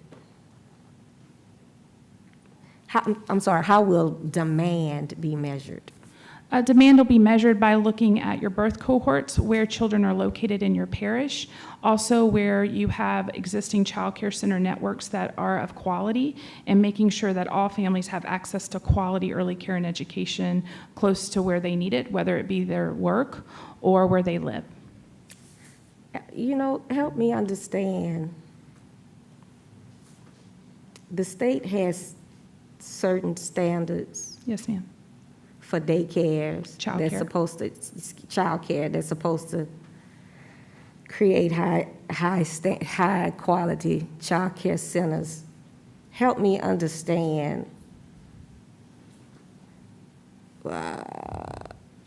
So all what potentially Sure. our contribution would look like to that. Well, your contribution to that is this, is that you are the Ready Start Network for the East Baton Rouge Parish. And so what that means is that by being the lead, the Ready Start Network. Dr. for- Sonia, can you Yes. explain what the Ready Start Sure. Network is? Thank you so much, Dr. Narcisse. The Ready Start Network is a community network that works with partners throughout the parish, your child care providers, through your 4-year-old programs that you do inside the school district and others, to make sure that we're coordinating efforts and coordinating streaming, funding streams, to make sure that we're reaching the most impacting the children that we need to do. And so what we know is that public dollars that follow children are part of the accountability system for the state, that accountability system is making sure that children are in quality settings that are being measured by a national assessment, that we're actually number eighth in the country for our accountability system in Louisiana, in a good way, not in a bad way. And so EBR has risen to that challenge in the Ready Start Network with this community network to make sure that the child care centers that are receiving public funds and the public funds that you receive as a school board for 3s and 4-year-olds are actually doing what they're supposed to do, making sure that children outcomes are better and making sure that they're ready for school.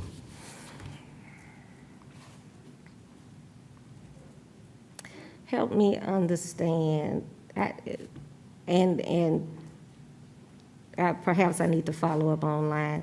It's still not registering for me. I know that the state has certain requirements. My grandson is in kindergarten now, but I remember when he was in daycare, they had reviews by the state, et cetera. And I remember very recently there being this big push to raise the bar by the state with daycares. I'm also trying to understand too, and for the sake of time, because, you know, again, perhaps follow up with me online with more details. Absolutely. How does this not interfere with daycare centers? I mean, will child care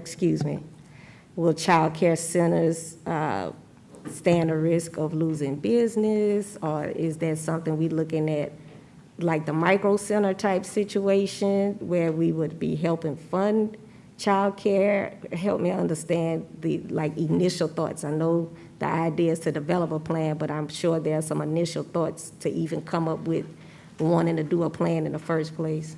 Yes, ma'am. Dr. Narcisse wants to make a comment. Okay, thank you. Thank you for that question, Vice President Collins. So in our process, when we started to do this, we actually met with some of the child care providers and their union as well, because they had the same concern. Our goal is actually to partner with them. What the child cares do very well is, yes, they accept kids, but however, their quality of the type of learning that they do is where we can tremendously help them, because those kids feed into our pipeline of students. So the reason why we're pushing for kids to start early, as you can imagine, is because we would tell you that kids fall behind before they actually start our mandatory kindergarten law. And so that's why we're also pushing for us to have early childhood law in place. So what we want to do is, as we're partnering with those providers, we're using a strategy like Micro Center, where you actually take a child care provider, put it inside a school, and we get to influence the type of learning that happens. So by the time the child gets to 3rd and 4th grade, they can read at a much higher level than they're reading right now, for example. What happens when children are coming from child care centers where the educational component is not at a very high level, we then have to work with them when they come into our school pipeline to catch them up or to do those things. This gives us an opportunity to actually support them in a lot of different ways. So this is not to put child care out of business, but it's really to work with them to enhance the academic components that are actually happening in schools. And we've been pushing very hard, quite frankly, to lead that here in this parish, because the reality is we are the second largest in the state.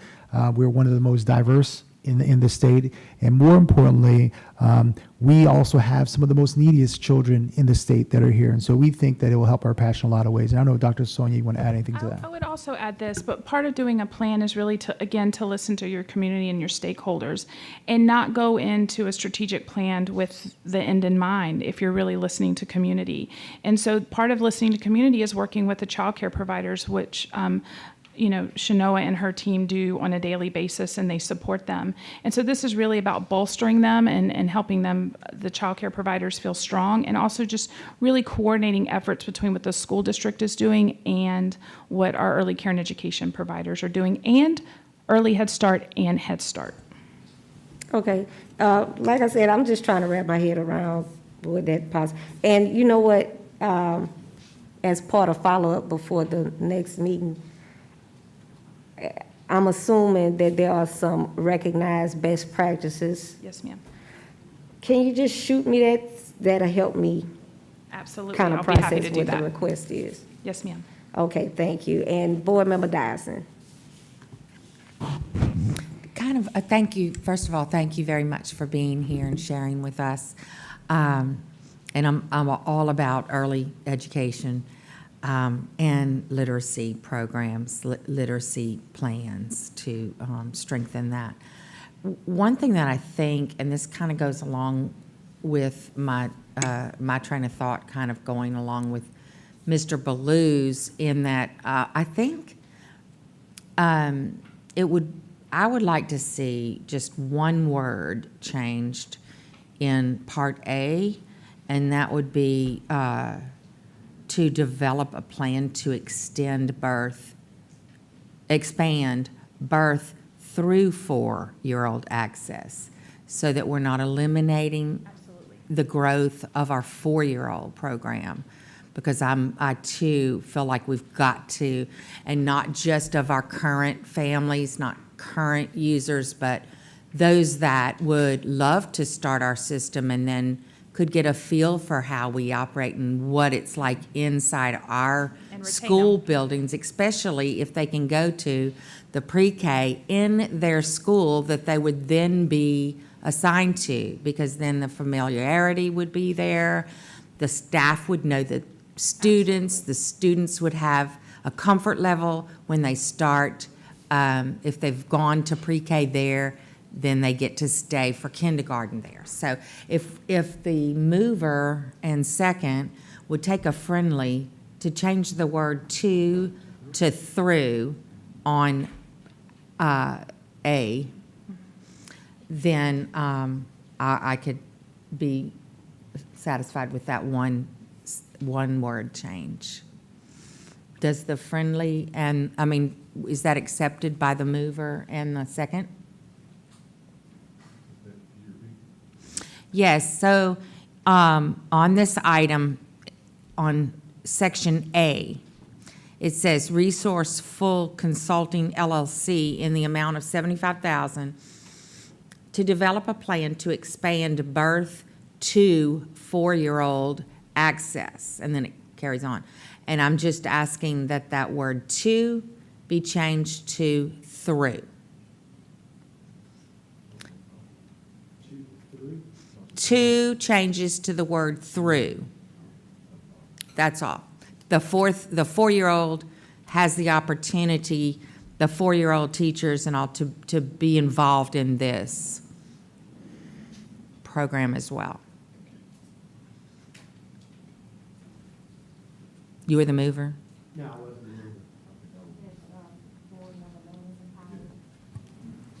mover. I believe the mover and the second have both accepted Okay. the amendment.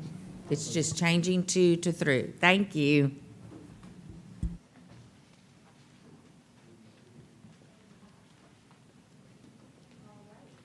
Board Member Ware Jackson.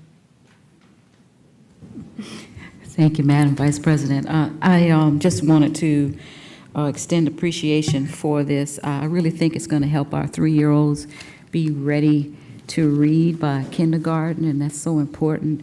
And it'll also give the caregivers in those in the early years sort of a common approach, so that it seems like they'll all be on the same page.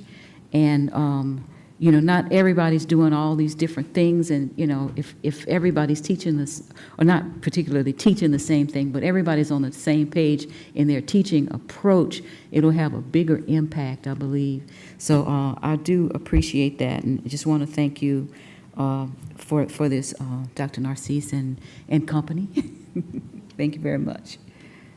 All right, Board Member Howard. Thank you, Madam Vice President. And I just wanted to echo the same sentiments. If you've been following the state over the last couple of years, they've been talking a lot about this issue. And one of the biggest things that we have as a state problem is to you guys' point, 4-year-olds are actually provided access to early childhood and early learning. The biggest issue that we see throughout this state and across this country is what's happening for kids birth through 3. And what the national trends will show you is that foundational level of learning is actually what's going to drive academic achievement once they become 4-year-olds and access our actual academic system. So just want to applaud you guys for bringing this forward and just to start thinking about a strategic plan for how we intentionally do this in an impactful way. So thank you guys for bringing this to us. Thank you, sir. Seeing no other requests to speak from the board, any public comment? Seeing no public comment, back to the board. Seeing no further board requests to speak, Madam Secretary, please call the roll. Vote. Please vote.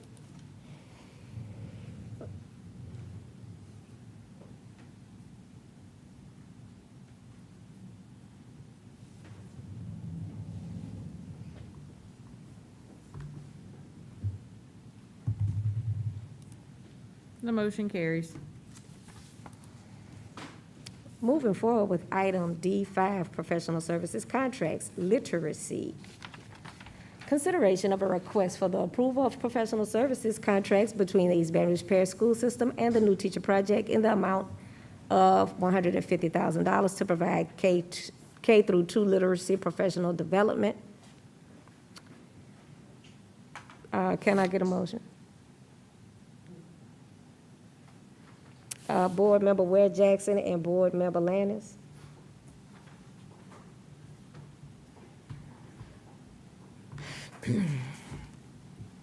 Okay.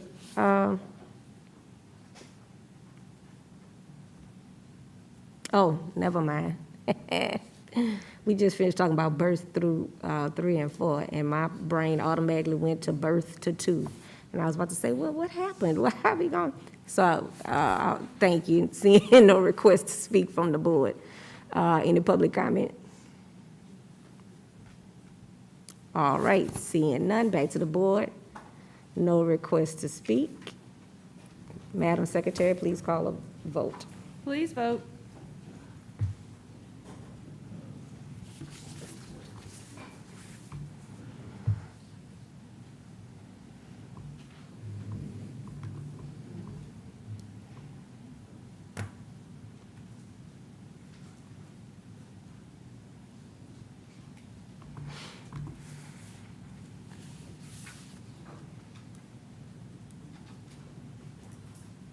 The motion carries. Moving forward, item D6, professional services contract, recommended action. Consideration of a request for the approval of a professional services contract between East Baton Rouge Parish School Board and Arizona State University Prep Digital. Can I get a motion? Board Member Lannis, and a second, Board Member Gode.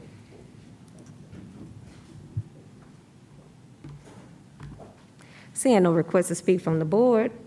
Oh, presentation, Jesus. Yes, thank you. I'm sorry. We were on a roll.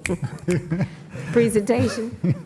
Yes, thank you, Vice President Collins. So as many of you know, the virtual school has been a tremendous lift for us, especially during COVID times. And so we needed to provide much better instructional services to secondary students to enroll in that. At that time, we were working with different contractors to help us do that. As you know, the staffing and various issues have been large complaints by many of our families and parents concerning needing to have a better provider for service. We went out and tried to find the best in the country to do that. And so Arizona State University Prep Digital is an accredited K-12 online school that's highly reputable and has been ranked #1 in the United States for innovation for 6 years. They are connected to Arizona State University. As many of you know, Arizona State University is leading the country in a lot of different ways around online innovation.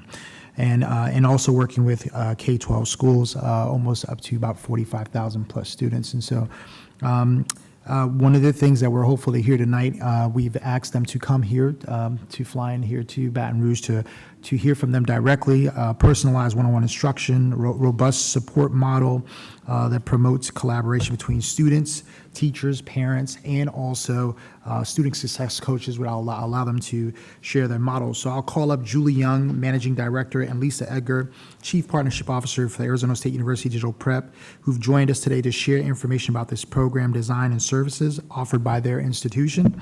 And at this time, I'll let them take it from here. Julie? Thank you very much. It is such a pleasure to be with you, President Tatman, Vice President Collins, Superintendent, and board members. Thank you for having us. A little bit, I'll kick it off, and if you can pull up our presentation, that'd be great. I'll kick it off with a little bit about myself and my experience and why I'm standing here with you and before you tonight. I have been a career educator. This is my 40th year. I started out as an elementary school teacher. I have been a digital educator associated with ed tech for 30 years. I had the opportunity and the privilege back in 1996 to be asked to create and implement and launch Florida Virtual School. For those of you that are unaware, Florida Virtual School is the country's largest public statewide virtual school in the country.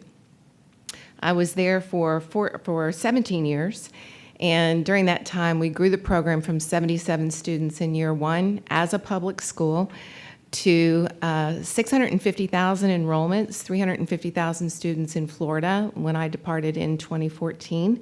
We were serving students in all 50 states and in 68 countries at the time. A little bit about why this program came to be and how that impacts who we are today and the work that we hopefully will do with you and your team moving forward. When Florida Virtual School was started, it was a 2-page concept paper, and it was literally about the fact that half of the state of Florida is rural, and many of those students did not have access to high-quality teachers, high-quality content, rigorous content, or even the courses that were required in order to prepare those students to be eligible to go to college. So at the time, Governor Bush was our governor, and his mantra was, we want every one of our students in the state of Florida, regardless of where they live and what zip code they are in or their socioeconomic status, to have a high-quality education. And so we started really with the focus on students who were disenfranchised or disadvantaged or who had a lack of opportunity simply based on where they were born and where their parents happened to live. From there, we moved on and really looked at the students that were struggling to be in our public schools initially. It was kind of interesting because, people would go, what kind of student would want to come to a virtual school? Now, mind you, this was back in 1996, 97. And what we soon learned is that many students, and it was less about their socioeconomic status, their circumstance, more about their personality, and where they were in the world at the moment with their family, with their academic career, and such. And so when we started that program, mind you, it was a high school. I was an elementary person and principal at the time. And I said, the only thing I know about high school is what I can remember from my own. And the person who hired me said that's exactly what we want. We want someone who's going to come in here and focus on the student. So in the first meeting, I took a piece of paper and I wrote the word student and I put it in the middle of the table and I said, what would happen if we redesigned school around the student as opposed to the adult schedules? And what we learned very quickly is that everything would change, and certainly it did. So fast forward to ASU. I grew up in Kentucky, I live in Florida, and I work for Arizona State University. So kind of a fun gig. But I ended up at Arizona State University 5 years ago being recruited to come and start the digital program for the K-12 group within the institution. And back up here. And the reason that I ended up there was because of this charter, the ASU charter.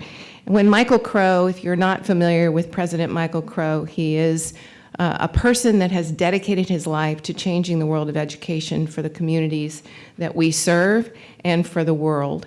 Every waking moment he spends is focused on making the world a better place through education. And so this charter came with him, through him, I should say. Important to note, ASU is a comprehensive public research university, a Tier 1 university, measured not by whom it excludes, but by whom it includes and how they succeed, advancing research and discovery of public value, and assuming fundamental responsibility for the economic, social, cultural, and health of the communities it serves. And we view the world as the community that we serve at Arizona State University. So who is and what is ASU Prep Digital? And why do we exist? Well, our mission and the reason that we exist within the institution is to design new models for education success and to raise academic achievement for all learners. So everything that we do at ASU Prep Digital is focused on those two efforts.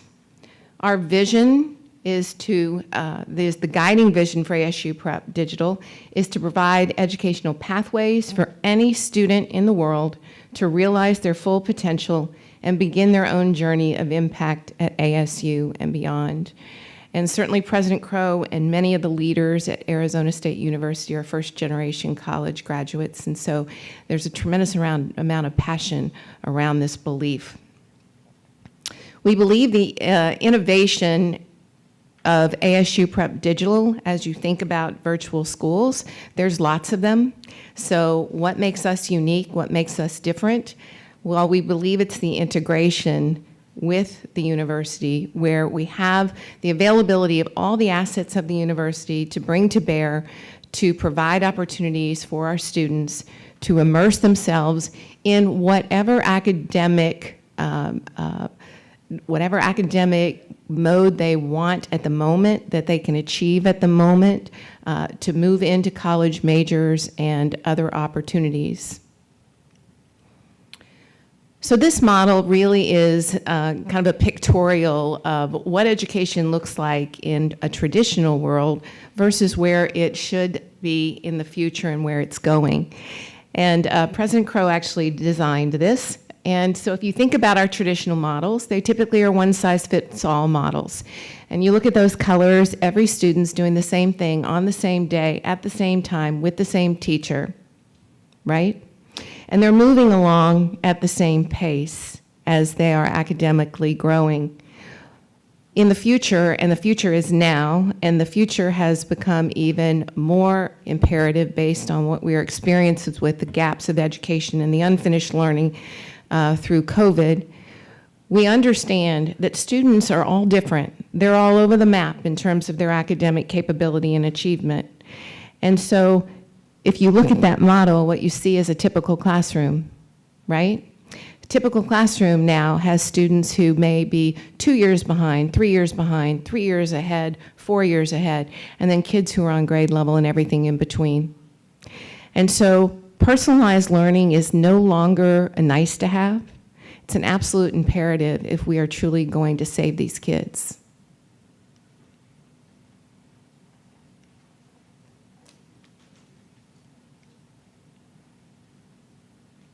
Can you help?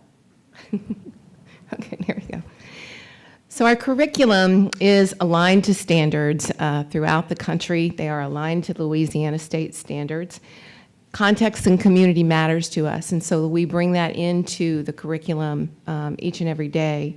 Our experts provide customized support, and so as we work with individuals throughout the world, we customize our solution based on the needs of that particular community. We're flexible, we're elastic, and we're socially embedded. Super important, and we are personalized. Personalized, as I mentioned before, is at the heart of who we are and who we believe we need to be as we work with our students and our families.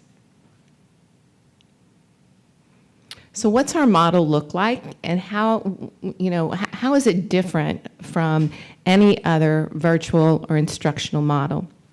So what you see on the screen is a representation of a high-tech and a high-touch model. We wrap a tremendous amount of support around our students. Our students are not left alone to survive or left alone in their bedrooms by themselves with a computer all day. Our students are interacting with teachers and other students and a learning success coach throughout the day. What kind of support? Well, we have a teacher, obviously. That teacher takes care of the academic instruction, live online instruction in small group and larger group, and gives the feedback to those students that they need based on their academic performance. If we go to the right, the guardian, we believe the parent must be our partner, or the guardian of the student must be our partner. So we are actively engaging those individuals all the time. The success coach, we believe, is our silver bullet. We did not have learning success coaches at Florida Virtual School. What we know about learning in a virtual setting is that we have to make sure that those students, although they're not being seen, that they are heard and they are found and they are present. So our learning success coach is assigned to our students, and so you might have a student who has 6 different teachers. They have one learning success coach. That learning success coach acts as a counselor, as a friend, as an encourager, works to become part of the family, if you will. And so many of our learning success coaches are on a first-name basis with their parents and are in constant communication with parents and with students. I always say that our learning success coaches are masterful at dealing with teenage drama and trauma. And they are the go-to people other than the teacher when that child is in need. So really, really special addition there. If a student happens to be taking a post-secondary course with us, and we do provide that for those who would like, then obviously there's a professor as well that's wrapped into this support around the student. And what you should notice, and what I hope you've noticed, is that the student is at the center of everything we do and every decision that we make. So our entire model is designed around the student, not necessarily the adults. Students can call their teacher anytime they want. They can call their learning success coach anytime they want. They can text them. They can Zoom with them. If they're local together, they can see each other, and we arrange for that. Point being, it's about the student's schedule and the student's needs and the student's opportunity.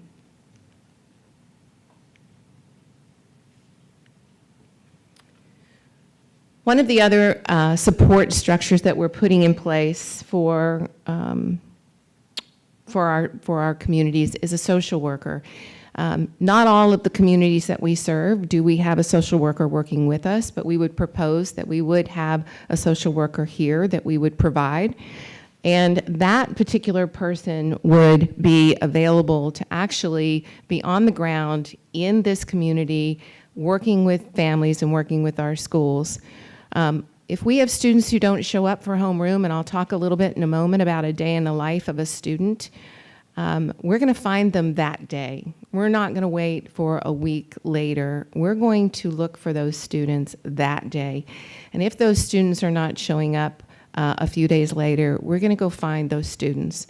And so when we think about Again, the students that have disappeared over the last year and a half, there are many students, as you all know, Arizona, 50,000 students disappeared. We don't know where they went. 5,000 of them were seniors. We don't know where they went. They just disappeared. Well, we're going to find them. So a social worker will also be attached to the program. So the ASU Prep Digital experience in a nutshell, there's real collaboration between the parents and the teachers and constant communication. There is personalized one-on-one instruction. It would be rare for you to find two students in the same place at the same time within their studies. The model surrounds the student with support, and it creates a very safe place where they can be vulnerable enough to take risks with their learning. We find students who have this opportunity and the peer pressure of a classroom has been removed, they blossom. They discover themselves. All of a sudden, they don't need to be the class clown or the person who doesn't show up because they don't know the answers. They can actually go back and relearn material without anybody knowing it but their teacher. An engaging curriculum that combines the best of online and offline activities in layers of learning to foster deeper discovery. A student cannot complete an ASU Prep Digital course by being only online. There are many activities that pull them away from that computer and put them in a circumstance where they are with small groups of students collaborating and learning together. So a day in the life, what does a day in the life of a student look like for ASU Prep Digital? So there's daily playlist or to-do items that every student has, and those are designed and developed around that particular student. So again, not every student has the same playlist or the same items to do. They have a daily check-in with their learning success coach. And they have group work and they have collaboration pretty much every day. I don't think we're going to be able to get this video, so I'm going to click ahead. So here's a sample schedule. So the students in the morning, we put them on a schedule. We actually work with their parents on this so that, yeah, occasionally they might get to sneak and sleep in, but we want them up at 7:30. We want them showering. We want them eating breakfast. We want them actually putting on real clothes and coming out of their pajamas, even though it's tempting to remain in them, and getting themselves actually ready to learn and ready for the day. Then they're going to log into their courses, and when they log into their Canvas courses, they're going to check any emails that they may have. They're going to look at their feedback that the teachers may have provided the night before on the work that they submitted yesterday. And they're going to make a list of classes and assignments that they can plan to work on for that day. They have a tremendous amount of agency in how they plan their day, but they have the guidance and the support of the learning success coach to make sure that they are on track. And then at 10 o'clock, they're going to have homeroom. And homeroom will take place either with one of their teachers or a learning success coach. They'll log into that to a Zoom for their homeroom. And they may be with their learning success coach, as I said, but they may also be with a teacher. They share that responsibility, but they'll be with their other classmates and a cohort of classmates. And this is really a time for them to reflect, to have some opportunity for some discussion. They may do some goal setting collectively or individually at the time.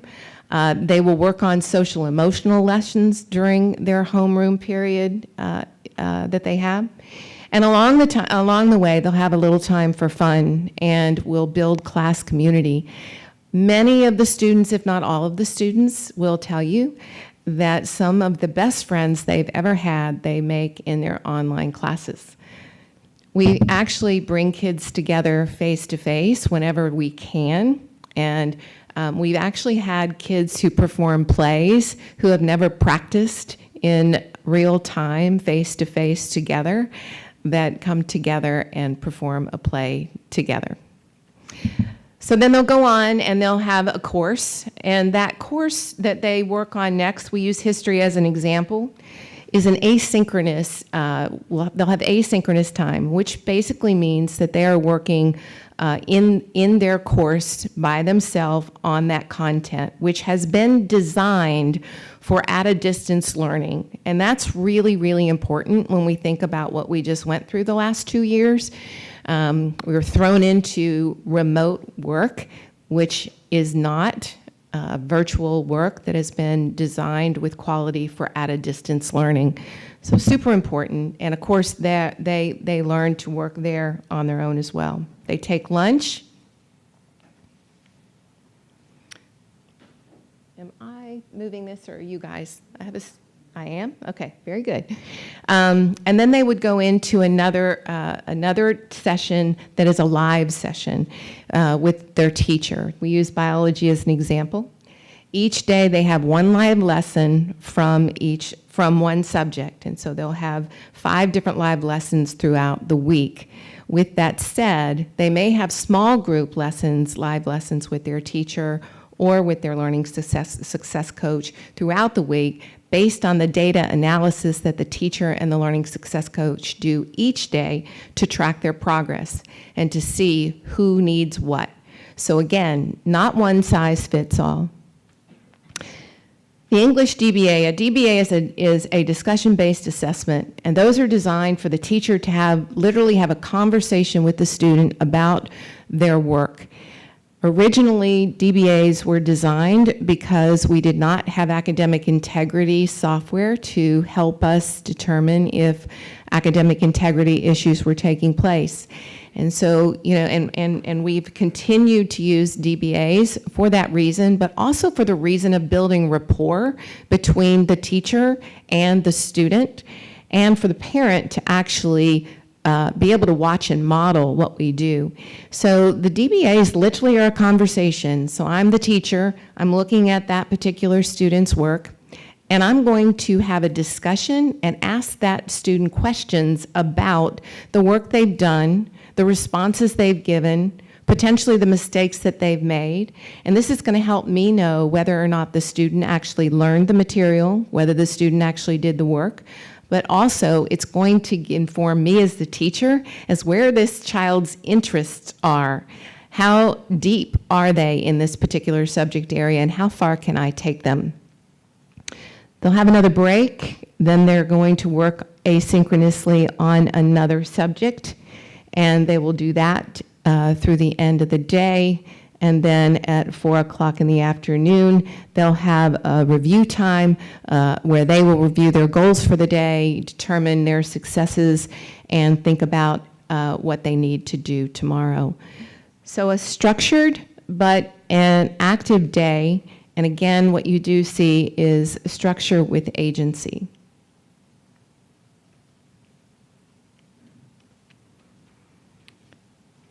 I feel like I touched on that. I'm going to pass it up. I'm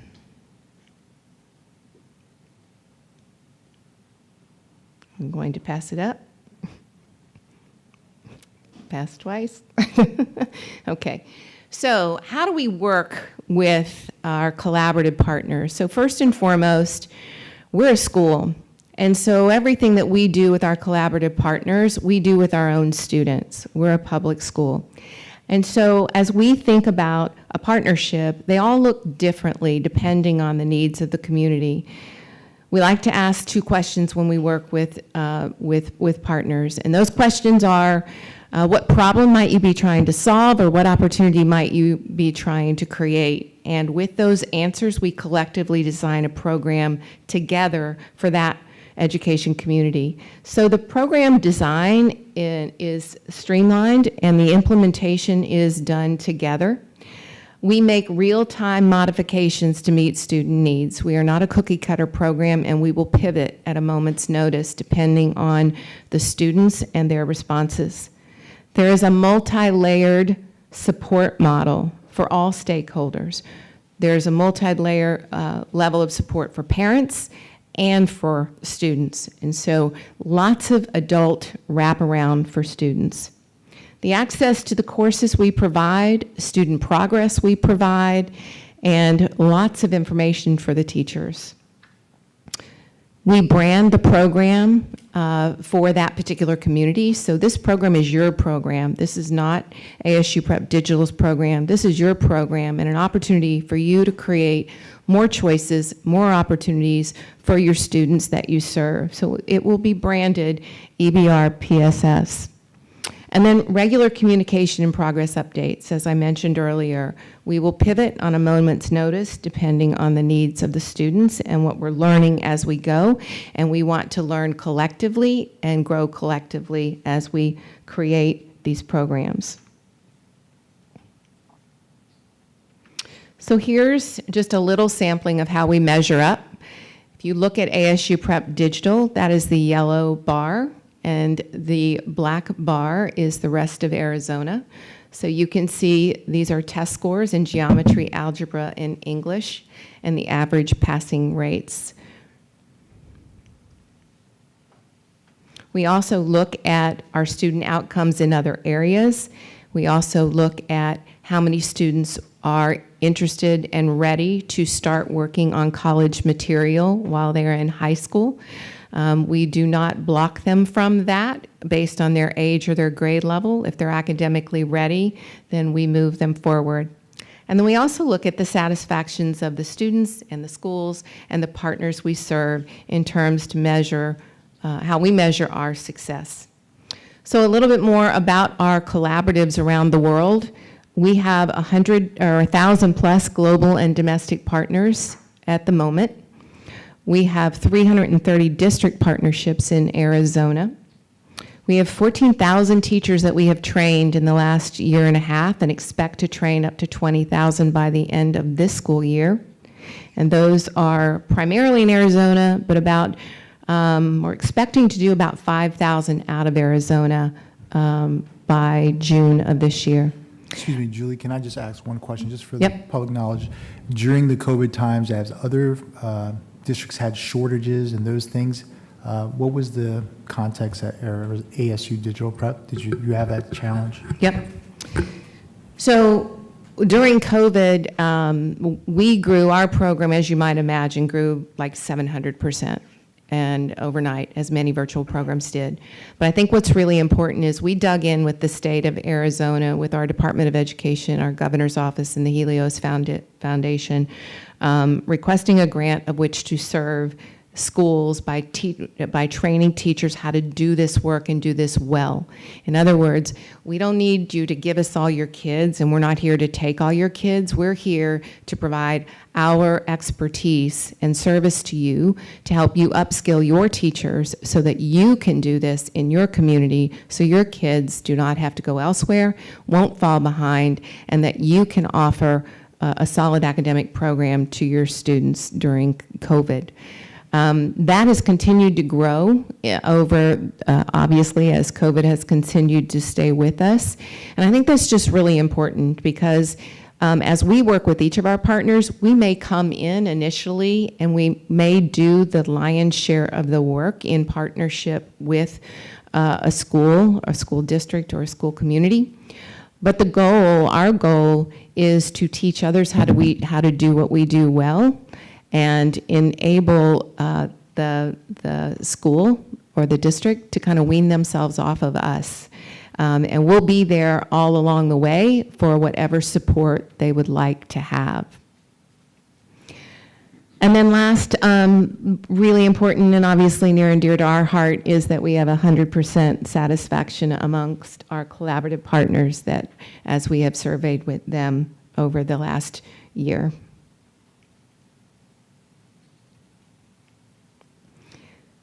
So that concludes my presentation, and I am happy to take any questions that you may have. Board Member Lannis. Thank you for the presentation. It was very informative. I just had a few comments because, like many of our board, I've been seeing the emails, I've been hearing the concerns. So I just had a few things that I want to say on the matter. One of which is our district still remains or still maintains rather, an MOU with several of our local higher education institutions such as the Southern University, LSU, BRCC, Southeastern University, and UL Monroe to provide dual enrollment and advanced placement courses across our high schools. And I only say that because I've seen a lot of the comments saying that we're outsourcing a lot of the things that they're dealing with. Also, number two, dual enrollment will be optional, so the power of choice will still remain in the hands of our parents. So if you prefer that your child stays on a high school track, that should not be an issue. But let me just say that dual enrollment is extremely important, especially considering a huge majority of our students come from low socioeconomic environments, meaning while their parents may aspire for them to go to college, they don't have the funds to do so, which will require for them to take out loans.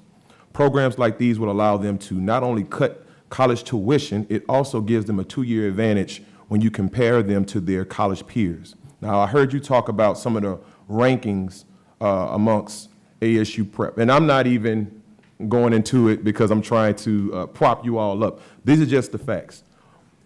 ASU prep is the has been number one in the nation for innovation for the last 6 years. That's from the U.S. World and News Report. They're number 2 in the nation for undergrad degree programs. That's from the Wall Street Journal. Number 4 in the nation for best online programs. That's the U.S. News and World Report. Number 5 in the nation for best qualified graduates, and they are a top 1%. They're in the top 1% of the world's most prestigious universities, and that's from Times Education Report. And if anyone is wondering how this is going to fit into our school models, let me just say this. McKinley High School is already using services from ASU Prep. In fact, when I talked to some of the administrators, they said they had a choice between ASU and Harvard University, and they chose ASU because they felt as though it was a much better fit for the needs of their students. Now, at the end of the day, we must put our students first because we saw a lot of the calamity that happened earlier on with our virtual learning program, and we should have done this much earlier. That was my only wish, that we could have done something like this earlier. And understanding equity, while some of our parents respectfully may feel like their child or their student may not need services provided by ASU Prep, I can assure you there are thousands of students that could benefit from programs like these. I only ask that everyone take out a little time tonight or whenever you get a chance to just do a little research on the credentials and the framework of the program, because it is literally world-renowned and their record of success shows it. So I just thank you all. I will be voting in favor of this. Our students need it, and we can't wait. Thank you. Thank you. Thank you, Board Member Lannis. Okay. You had given us a day in the life of a student. Can you elaborate some on, well, no, actually you did, the 6th through 12th grade. So for each subject, they have one live instruction per week. So can you help me conceptualize if a student, for example, is learning geometric proofs? What does that look like? Like the concept is introduced and then they deal with it the rest of the week in what way? Or, you know. So you would have to choose math, right? No, I'm just kidding.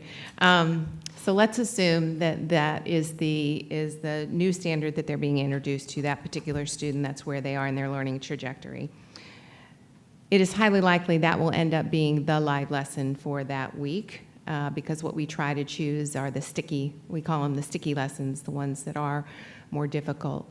I want to emphasize, I'm gonna come back here. I want to emphasize that what we just saw the last 2 years, where we had students who were sitting in front of Zoom for 8 hours a day doing live lessons all day long, was incredibly detrimental to our students and to our learning, and certainly to the reputation of online learning.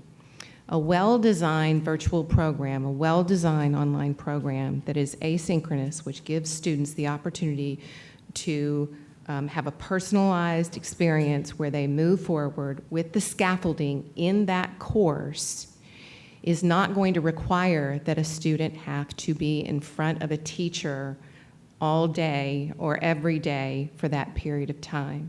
The course is going to move them forward and provide scaffolding. Now, with that said, that one live lesson that we have each week is the prepared live lesson that the teacher chooses based on, where those students are. It's not the only time that a student is going to be live with their teacher in a small group or in a one-on-one session. One of the things that we do is we rely greatly on the data and what the data tells us, and that data is reviewed daily. And so as a teacher looks at what that student did today, what that student turned in today, the teacher and potentially the learning success coach together are going to make a decision whether intervention is needed immediately with that student or whether that student is on track to continue to move forward asynchronously on their own until they reach out and ask for help or that the teacher sees a hiccup before the next live lesson. Remember that those learning success coaches and the teachers are with those kids every day in homeroom, and during that time they have lots of activity, although it is typically not academic, it's more social emotional in nature. But to answer your question, that student's going to have that live lesson, work through that live lesson. They're going to then go off on their own in the course, work through that, and then if the teacher or the student goes, wait, I need help, there's immediate help. Okay. What are the demographic breakdown of the students that you all tend to serve?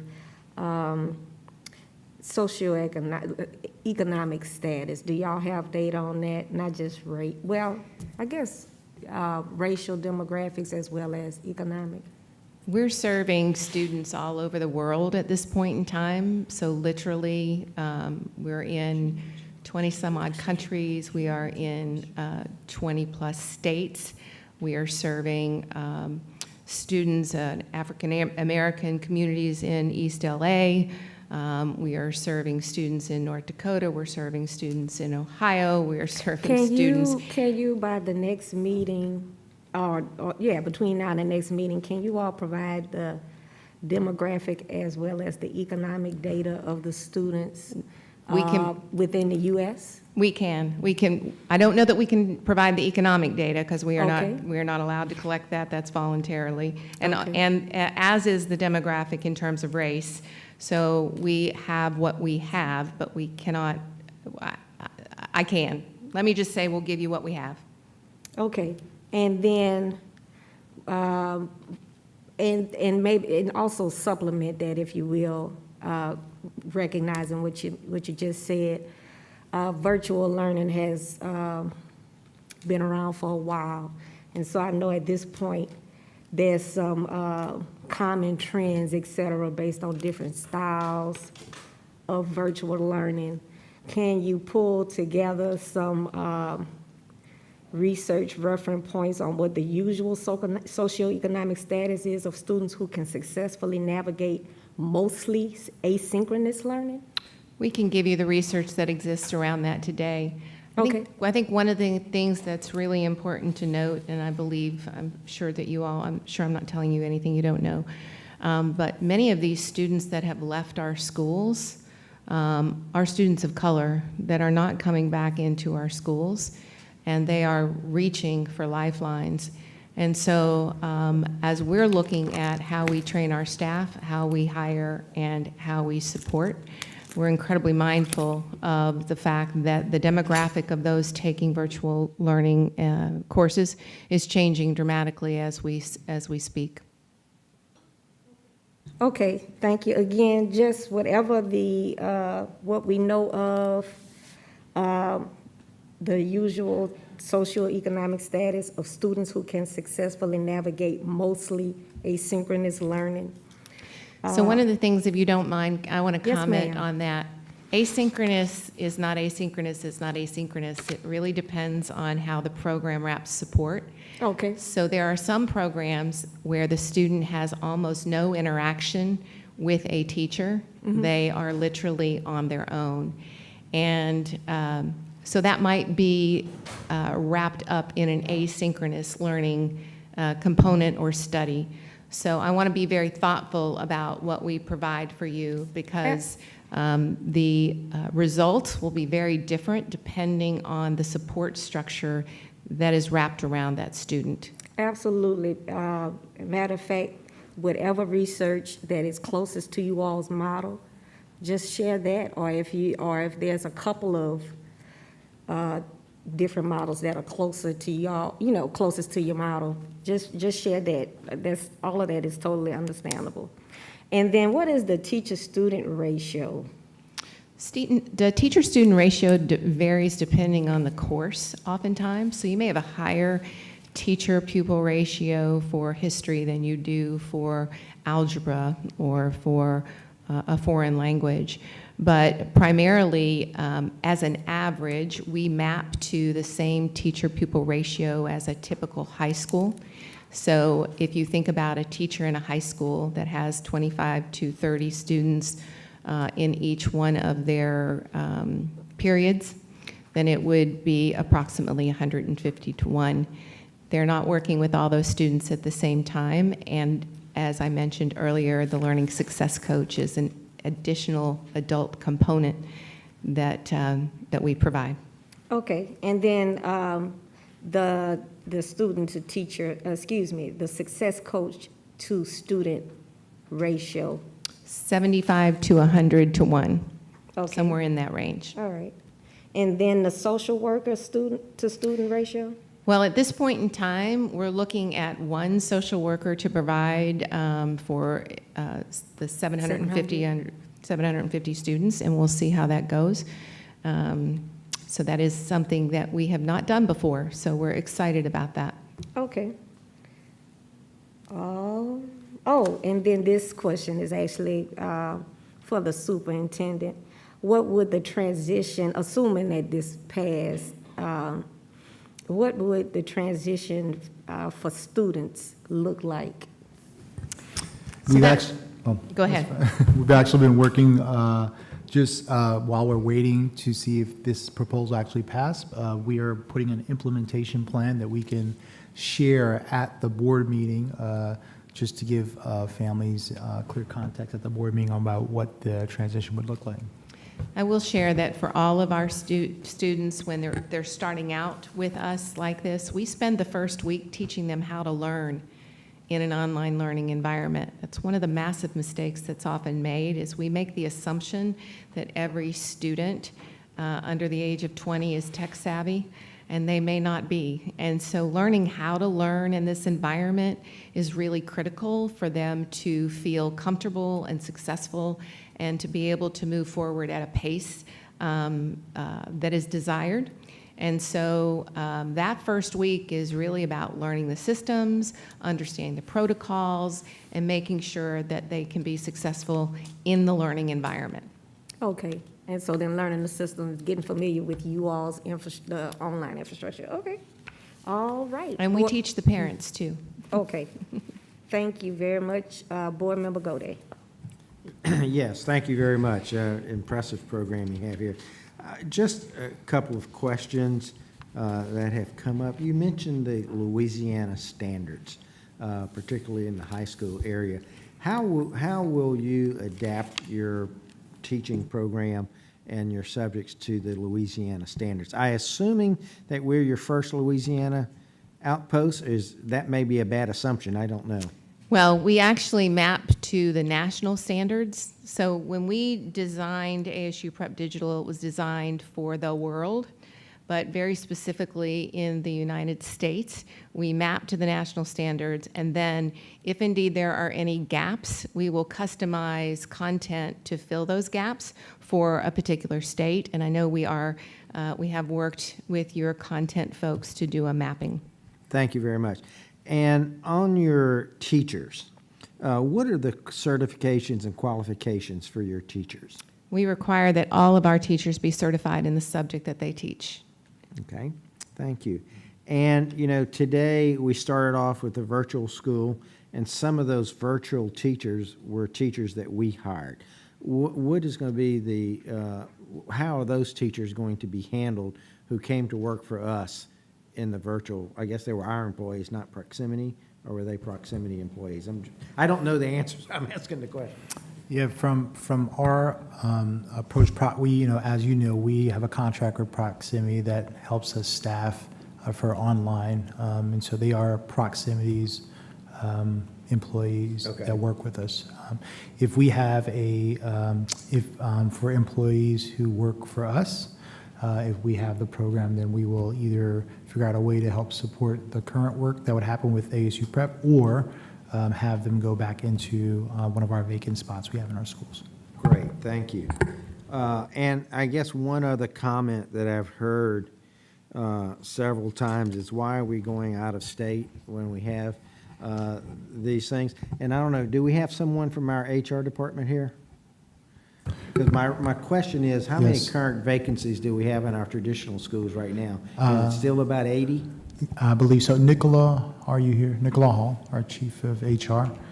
If we just get the estimate number. And this doesn't have to be accounting accuracy, I'm plus or minus. Yeah.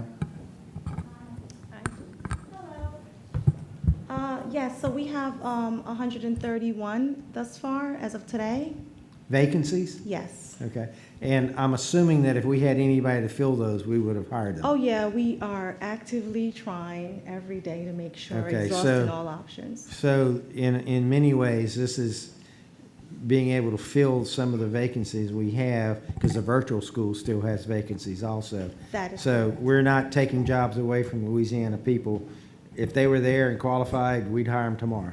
Yes. And After they pass their background check. Exactly. That is very Thank you, important. Board Member Bougalet, for that clarification. Yes, that is correct. And we are Okay. actively hiring, so anyone who's qualified, please, we are. Okay, and so I just wanted to cover those points, because those are some of the issues that I've seen that some people have. And I think you've presented a very great program. I hope that as you go through this, you can train some of the people around here so we can have some local touch with the virtual program. I know that sounds like a dichotomy or an oxymoron with local touch with online learning, but thank you very much for your presentation. Look forward to being able to work with you. You're very welcome. And I think it's important, I will share with you, we are always looking to hire in the communities of which we serve. So we actually reached out to LSU to talk to them about teacher candidates. We are speaking to Teach for America. We are actively recruiting in the state of Louisiana. So ideally, if we are to work together, that we will continue to find teachers and staff that are in your local community that can work with us. And will we be your first district to set up with you in Louisiana? I believe so, correct? Okay. Yes. I'd like to be first in some good things. I Thank you. understand, yeah. Kind of like that, too. Board Member Dyson. I just have a quick question around, and this may be for Mr. Shamlin. So if we enter into this contract, and then we see that more families are now comfortable with going back to in-person, do we have that scenario covered in the contract? So ma'am. when our numbers are less, it looks to me in the contract that we're paying per student That's correct. for up to 6 enrollments. What, Six enrollments, I think it's 6 enrollments per Per semester. semester. But there's no minimum number or maximum number of students, and that's by design so that the staff, the superintendent and staff can plan accordingly. If we need to increase numbers, we can do so. If we need to reduce numbers, we can do that as well. And do we have, and this may be for the superintendent, do we have times that have been very clearly announced that you need to let us know by this date if you're staying virtual versus if you're going to be coming back into the in-person school? We do have a process around notification that families would have to let us know whether they're going to transition or not in and out of the virtual school. And I can have our chief of schools, Dr. Williams, can provide us with what those dates are. As you know, we have one for high school and then one for elementary school. Because I'm just, thinking if we have, I know we had a lot more than we intended in the first place that opted for virtual, but I'm hopeful that because things may be lifting with the COVID environment, and I just won't even think about that other one. So if I could just add. I'm not sure we won't have a mass exodus out of the virtual, so that's what we need to plan for. As Dr. Williams will provide the dates, Thank you. I just wanted to add that regardless of whether families are choosing to stay in the virtual school or not, our goal is to make this as a high-quality option for families so they can have this as an option. As you know, one of our goals is to provide more high-quality options of set of schools across our city so families can feel they have a choice in a different design. And so back to Mr. Shamlin, the contract doesn't specify that there's a minimum of X number of students enrolled or? No, ma'am. No, That's correct. okay. All right. Good evening, President Tapman, board members, and Dr. Narcisse. The enrollment, the drop in re-enrollment period is January 4th through the 11th. We're preparing the letter to go out to families this week so that they'll be aware of that period of time. So, and we're still not accepting any additional? Not at this time. And so we would see how this last semester, second semester goes and then determine if we were reopening it for next school year or not, or how? Yes. Okay.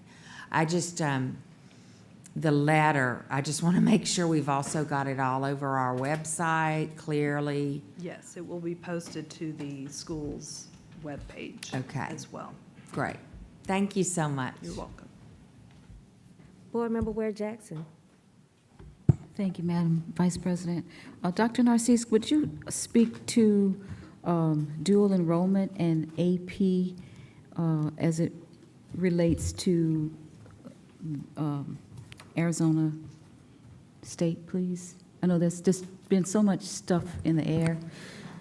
Yes, because Arizona State, ASU Digital Prep is connected to Arizona State University, they have an opportunity to allow students who are in their school to take college courses. As many of you know, children, after they leave us, they tend to go to a post-secondary institution. Just like many school districts across the country, our goal is always to try to provide kids with more access to higher post-secondary institutions as early as possible, really. So it's just an option that families can have to do that because of their connection with the university. Our goal is always to try to get more kids to have more options early and not less, because we believe raising the standards for kids, when you look at performance, is important to do that. So we're adding more options for dual enrollment. We are not eliminating. Yeah, we are not limiting options at all. Part of our work, and it's for me, is to provide more options. Just like AP is an option, programmatic themes are options. It's important for families to have a lot of access and for us to level the playing field and not to only allow some to have access. And so our goal is always to provide a lot of different options in that way. Okay, thank you.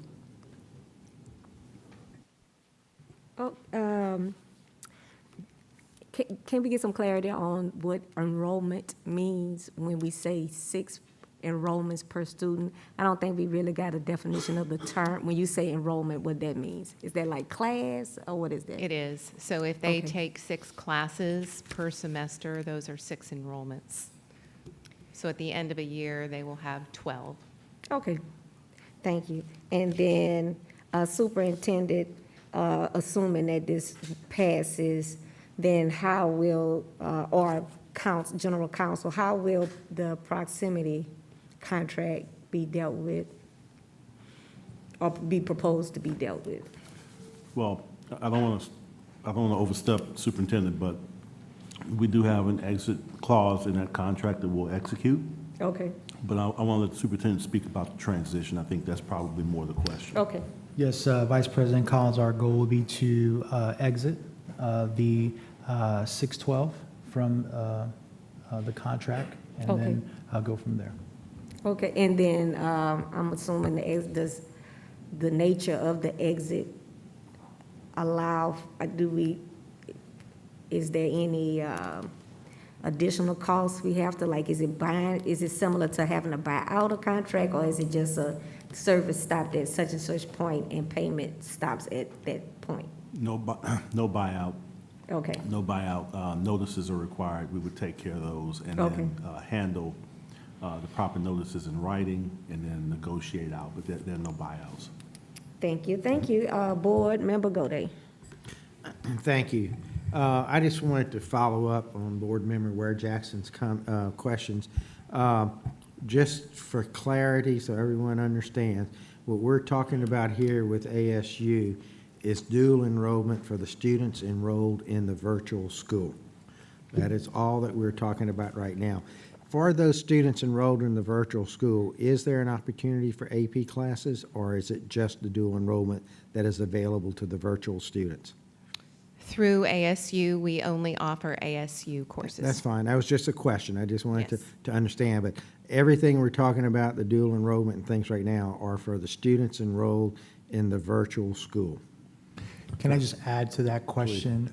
Julie, can any child that takes a dual enrollment course through Arizona State University, which we know is a very top-ranked university in the country, does that course transfer to any institution in the nation? Yes, sir.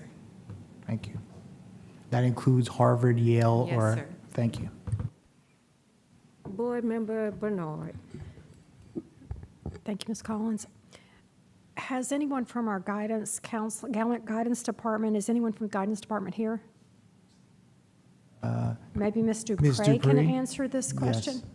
Has anyone looked at most of the state universities, particularly LSU and Southern, to see which courses they accept, because it varies from one institution to the other, to see which ones that they will accept from ASU?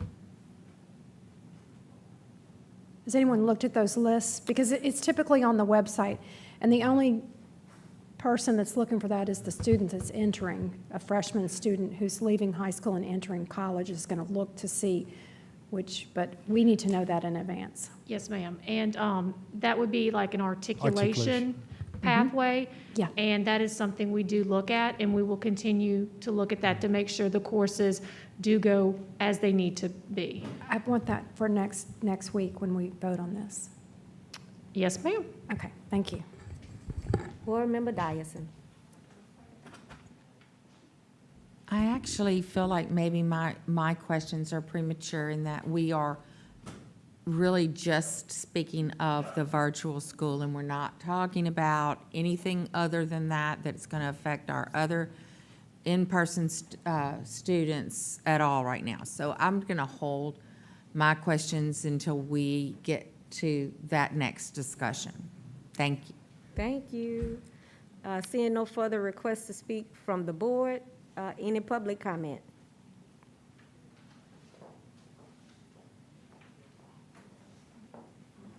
Right here? Okay. Hi, thank you.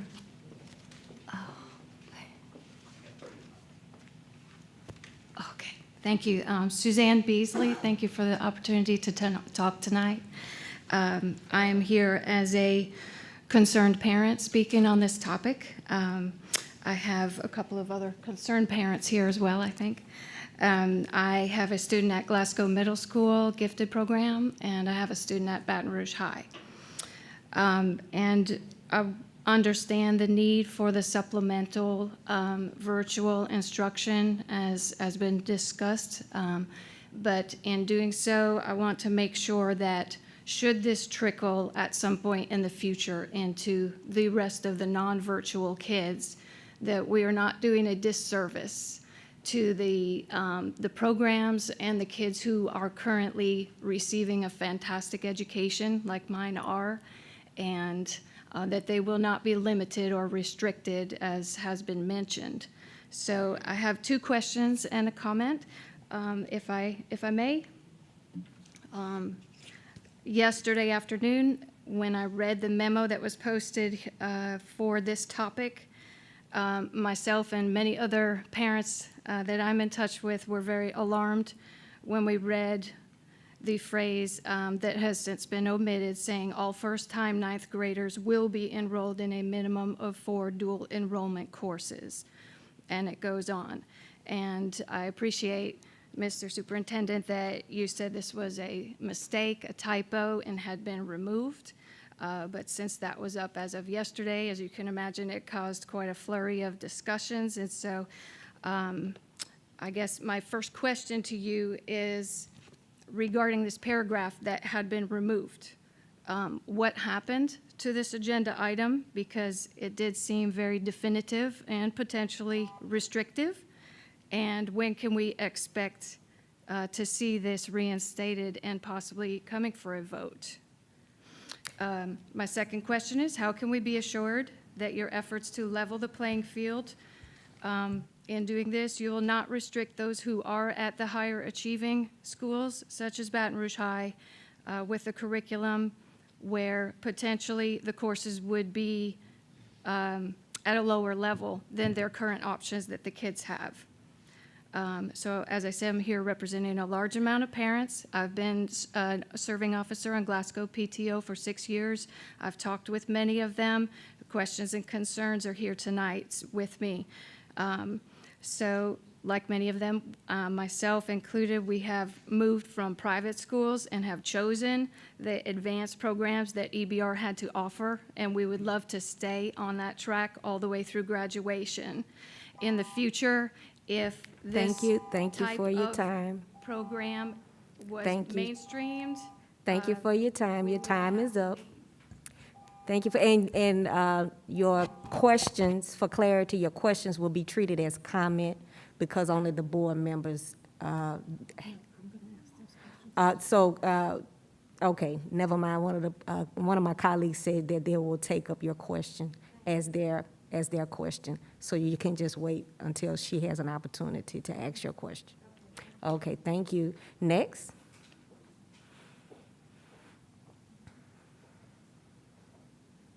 And and everybody remember, as did this lady, I thought I was gonna press my little gavel and tell her it was not germane to the topic, but she made it happen. Who come on to the mic? Who coming? So just remember to keep it germane to the topic. My name is Lisa Nemikis, and I'm here with Suzanne Beasley as well.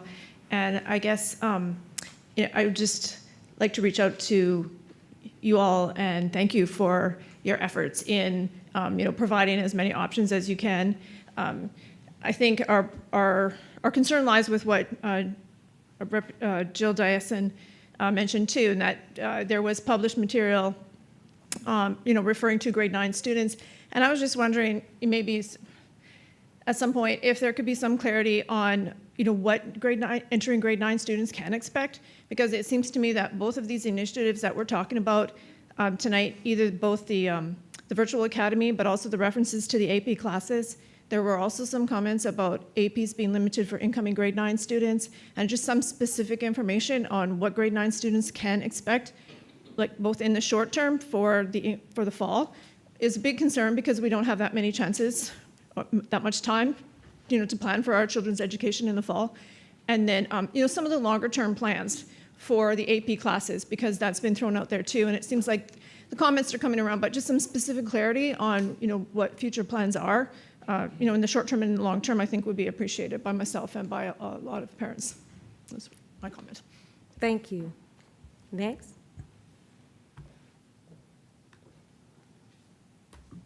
It's gonna come on when you start talking. Okay, thank you. No I don't know if I had to problem. push it. All right, my name's Andre Roderick. My daughter attends Glasgow Middle School. I pulled her out of a private school, Blue Ribbon School, to attend East Baton Rouge Public Schools because they offer her more opportunities, and they develop her into a better individual, I think. So I'm invested in the community, and my children are too. So I have no problem with ASU Prep and what they're doing with the virtual school. I think this is an excellent opportunity. I think it's in the right direction. I have no issue with dual enrollment either. I have issue with the statement that was in the notice in the memo that was put out yesterday, was retracted with the saying that all freshmen going in would have to do the dual enrollment, and also the concern of AP being removed. I will say, I have a senior going into college, as we're trying to get him into, he's taking both dual enrollment and AP at the school he currently is. And the statement that AP is taking, dual enrollment is taken everywhere is not true. That is false. I just want to make sure you're aware of that. There are some universities that take it, but not all universities take it. He is taking dual enrollment through LSU, and there are private universities and public universities that won't take it. So just keep that in mind. A couple of things, so I got a minute and a half left here. On the contract, on the LOI, it does say up to 700 students in the virtual academy. The contract's ambiguous. It says to insert the number in there. So I just want to point that out to you. If you did the 700 students at the 3250, that's $2.3 million worth. I don't know if you already had that funded in your system, but if you did it for a year, that's over $5.5 million, or close to $5 million. So anyway, I just want to make sure you're aware of that going forward. If you were to apply this to the high school students or freshmen going forward, out of the 41,000 that you claim to have in the parish, say 10% or less than that, 3,100. If you apply that same rate, that would be about $10 million per year, or per semester, $20 million per year. That surplus that Postway and Netterville just explained, that would be gone. So anyway, just wanted to make that aware of you. The other concerns I have is how is 504 and IEP support provided through long distance. I know even in classes, and it's a struggle. So remotely, I'm concerned about that. And that's it. Thank you. Thank you. Thank you. My name is Mary Patricia Ray. I'm here to hopefully speak on behalf of a lot of parents of students with IEPs. I have one. My student is not in the 504 program, but tonight's very lengthy discussion about this contract hasn't included anything about students that receive special education or students with exceptionalities, specifically students with multiple exceptionalities who may be extremely interested in a virtual program. The contract's provisions, so the obligations of this school board to comply with federal law do not extend to this contractor. The provisions of the contract require them to do certain things, but my ability as a parent to enforce those provisions are up in the air. And there are multiple lawsuits around the country that are looking into what my rights as a parent are to enforce federal law or contract provisions against contractors like this. So I would suggest to you that before you vote on this contract with whoever the vendor is, I'm not here to disparage Arizona State, needs to be much stronger in terms of what is required for students that receive special education, students with disabilities. It needs to be specific. It needs to have enforcement. It needs to have penalties. It needs to have rights of parents to observe to the parent and a contract with them when they enter the virtual school so that they know exactly what their rights are, how to enforce them.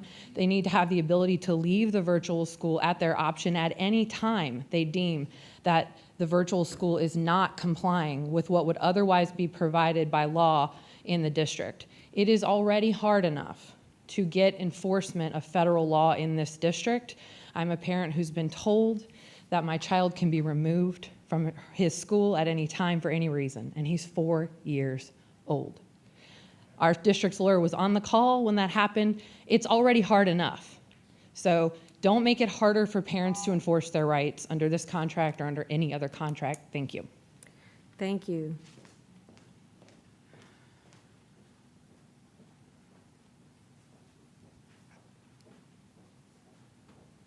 Good evening. Anne Marie Blank. So I have 4 kids in the EBR schools, 2 of whom are in the virtual school right now. One's in 2nd grade, one's in 4th grade. And while I've heard the horror stories of the middle school and the high school experiences, and this is all anecdotal, but my experience with the existing EBR-run K-5 elementary school has been pretty positive. It's not perfect, but when we've had issues, we call the main school line, and they've addressed the issues.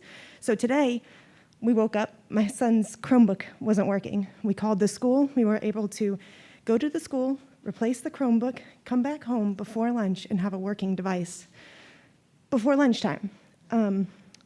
So as far as this contract goes, one of my concerns is that we're contracting with another charter entity here. Another set fee that we're going to be obligated to pay. We already have a working elementary school right now. We have a fairly successful virtual elementary school filled with teachers that want to teach virtually. They don't want to be in a classroom. You said there are 131 vacancies in the school system. If they wanted to be in a classroom, they would be. They can have their pick. They want to be virtual. You will be taking virtual jobs from teachers. Another thing, we have a problem with outsourcing our education to Arizona. Just wanted to point that out. First, we have BASIS, and now ASU. Nothing against the company, but we're sending our tax dollars out of state. This program sounds great, but why can't we just do a homegrown program within our own district? So instead of paying a private company $3,000 a semester per student to a private company in another state, why don't we just keep that money here, grow the program that we have, and just keep the money here? Keep our teachers employed. And yeah, that's it. Thank you.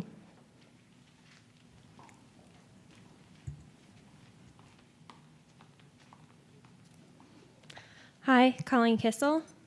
My kids are back in person after being in the virtual school for the first 9 weeks. Let's call it what it is on this item. It's a Band-Aid for the virtual school to fix a problem that we basically slashed open. I'm glad to hear that if we pass this, we'll cancel the contract with Proximity. I want to know what we're doing to get our money back for the first 9 weeks when they did not provide teachers for the students who were in the classroom. We should not be paying them for that time. And if we already did, we should be asking them for that money back. And then I want to know what we're doing to stop this from being another Proximity, right? The guy from Proximity came up here and gave a very nice presentation like this one and told you to your faces they would be ready for day 1 for all the students we had that wanted to be virtual. And he lied to us.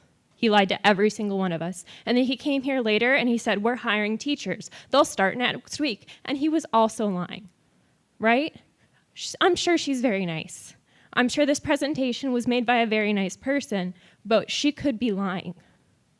Right? She dodged Dr. Narcisa's question about how they handled staffing problems.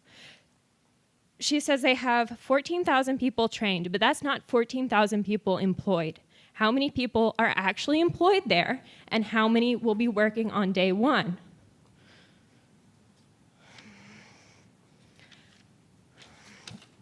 Okay, so yes, we have a replacement. We have a Band-Aid, great. Do we have an exit strategy for this Band-Aid if they are failing?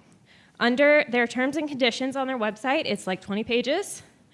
All of the terms of this contract go to the laws of the state of Arizona. Are you guys ready to sue in the state of Arizona? Are you ready to hire lawyers in the state of Arizona to go to court on this? Because you need to be, because maybe she's lying. I hope she's not, but maybe she is. Please watch your decorum. I know you're saying she might. She might be. Okay, The guy from Proximity lied to our faces. Yes. Let's be respectful. Thank you. I will. That's my last on that. Let's talk about the memo, okay? The memo that was up that said that we would require all freshman students to take 4 online dual enrollment classes with Arizona State University. It was rolled back and removed after parents sent you guys lots of emails, but some of you had said that it was never on the table, and some of you have said that it was maybe on the table in the future on Facebook. So sort your house. If it was a barometer to test our opinions, please stop testing our opinions. If it was a mistake and you accidentally passed that, were you ready to pay for all of our freshmen to go to that school for 4 classes? Because you would have approved a contract that sent them to that school for 4 classes. Thank you for your time. Thank you. Madam Chairman, I'm going to call a point of order just for a second before the next speaker, and I would like to ask speakers to refrain from making potentially defamatory statements against vendors for which they may be liable, and I thank you for maintaining decorum. Thank you. Thank you.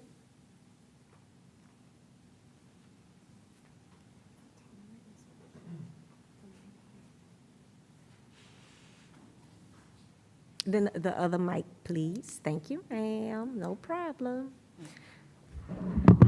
Hello, my name is Candida Bologna Sims, and I'm the Vice President of the EBR PAE. So just some concerns and comments that I have, or again, some of the sentiments that others are having, like just the outsourcing of this being in another state, thinking about, in-state schools. Also, what impact will this have on the magnet schools, gifted and talented, magnet, gifted, scholastic, and great schools, if this is offered virtually? So, something to think about. Also, we are aware of the local universities not accepting each other's credits, so have we checked with the Board of Regents of, to see if these credits will be accepted? And that was also brought up earlier. Thank you. Thank you.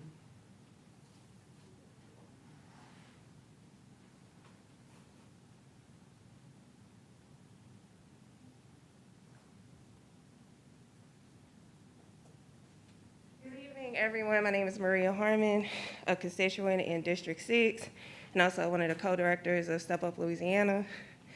I do understand that ASU is essentially an online charter school in a sense. It's categorized as one. I'm just curious if this will be operating in the district as an online type 1 charter school. And if so, do they have a self-appointed school board? How will the functionality of that self-appointed school board operate in conjunction with this elected school board? Being that a cliche self-appointed school board for any charter school entity pretty much decides on how they spend the tax dollars. Even though you authorize them to be here, and even though you authorize the amount of money they get, they decide how to spend it. So would definitely like to know what the details of that comes about, because that's pretty much how every type 1 and type 2 charter school operate in this school district, so it would be no different. That's pretty much my question. I'm pretty sure no one can answer it right now, but I wanted to be sure that it's set on record. And hopefully one of the school board members on this board right now can consider this as something to discuss. Thank you. Thank you.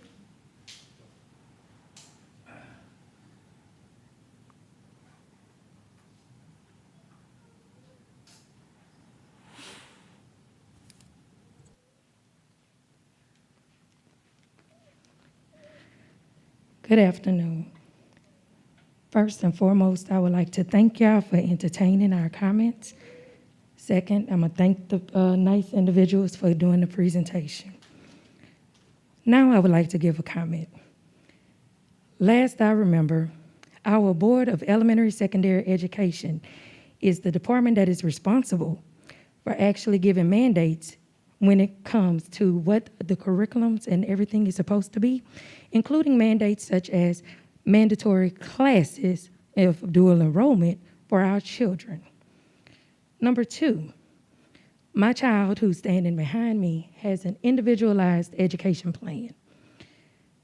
Whom exactly would I put litigation against for failure of it being implemented? Would it be EBR or would it be Arizona State? Third, in the event that they cannot provide him with the proper accommodations, who would I address that to? Would it be EBR or would it be Arizona State? I think what EBR is failing to think about is all of our children that have individualized education plans, 504 rehabilitation plans. That is something we need to look at. We have over 4,000 kids in our school system that is still right now not receiving proper accommodations as it relates to our virtual school. And now you want to entertain another one. Very much a problem. Last I remember, we were being investigated for not doing what we're supposed to do by law for the virtual school that we have now. Why create another problem? We need to actually take into consideration that a lot of our parents bring their children to the school system for an education. Each and every last one of you sit there with many degrees behind your name, but are we really using them for the benefit of the children? Let's bring this back, but not to vote on it. Put it aside until you can actually answer a lot of these questions, or we can allow the individuals that did the presentation to actually address it. Thank you. Thank you. Seeing no other public comment, back to the board, Board Member Bernard. Thank you. I would like to take up the first speaker's question, the PTA lady from Glasgow. Could you please come to the podium again, to the microphone, and tell me your name again? Yes, ma'am. Suzanne Beasley. Ms. Beasley. Okay, so would you please restate your question that you had, because I have some similar questions as well. Thank you. Okay. Regarding the paragraph that was omitted? The questions that you had for the superintendent. Yes, ma'am. So regarding the paragraph that was omitted, that was called a typo or a mistake, that was alarming to many of us when we read it and was retracted just as of yesterday evening. My question is regarding this, this agenda item, when can we expect to be looking for that to be reintroduced in the future? Because Right. it did have a very clear agenda and, you know, definitively worded and potentially a very restrictive policy should it, like I said, trickle into the mainstream, the non-virtual schools across all EBR, being potentially detrimental to the programs that are excelling and doing very well now. It Okay. seems like it would be a step backwards. Thank So you. that's my question. When So, can we look for that? With that question, Dr. Narcisse, I would like for you to answer that question. With that question, I have some questions about the clarification on the policy or statute regarding individual graduation plans for students. And so I'm going to ask that of Mr. Shamlin next, but who wants to answer first? Because this question is, these two questions are really close. So let's do this first. If it's okay, Mr. Sham, you can answer Okay. the legal question. Okay, And then I thank can answer you. that. That will help to connect that. Yes, so, Ms. Bernard, you're referencing state law around, Yes. around the requirement that all students have what's called an individual graduation plan. Yes, that you sign in 8th grade, that the parent signs. Yeah, it requires every parent and student to sign off on and agree to a particular option or curriculum option, which includes graduation plans, et cetera. There's new law just this last year that now requires an annual review and signature by both the parent, the child, and the guidance counselor. So that's an annual process. I can't speak to the execution. I'll let Dr. Narcisse kind of speak to the execution of that, but it's something districts are required to do across the state. And the statute's pretty broad, but also has some specific requirements around what's required in terms of the parent information requirements, awareness, et cetera. But I'll let Dr. Narcisse speak about just the district's execution of that. Okay, thanks. Thank you, Mr. Shamlin. Just for clarity, I want to make sure we answer your question, Board Member Bernard. You want to know if parents are signing at the 8th grade? Is No, that they your are signing at question? 8th grade. So They have to. I did that. I just want to make sure, what is your? Yeah. No, I'm asking about the paragraph that was deleted, because what I am understanding is that there has been some information given to administrators, to principals and assistant principals, that says that all 9th graders are going to be taking certain dual enrolled courses beginning next year through Arizona State University, that's all incorrect. 9th graders. No, that is incorrect. So that's not correct. So No, I that just was wanna not said? No, that is incorrect. I don't know, again, thank you for that question because it allows us to Yes. clarify the realities of questions. And so, good. Thank you. we met with every single principal and their APs, and we did not say to them to sign for Arizona State University. What we did say is that we are going to increase for dual enrollment opportunities for kids, as well as AP for students in our system. And so in the conversation that we said to them was we looked at their schedules. They met with our teams, and we talked to every single high school in the city with their school leader to look at their schedule to increase dual enrollment. Okay. And just for clarity, I just want to make sure we are normed on this. It is important, again, for us to provide more opportunity and options for our students to get post-secondary education and not less. And so a goal that we have that we are very clear about is that we're going to be adding more options for families and students so kids can be more accelerated and not less accelerated for post-secondary work. So again, the meeting that we did have was to look at their schedules and discuss what are the course scheduling that they'll have to get more children to be able to get more post-secondary classes in there. We did not say we're eliminating classes.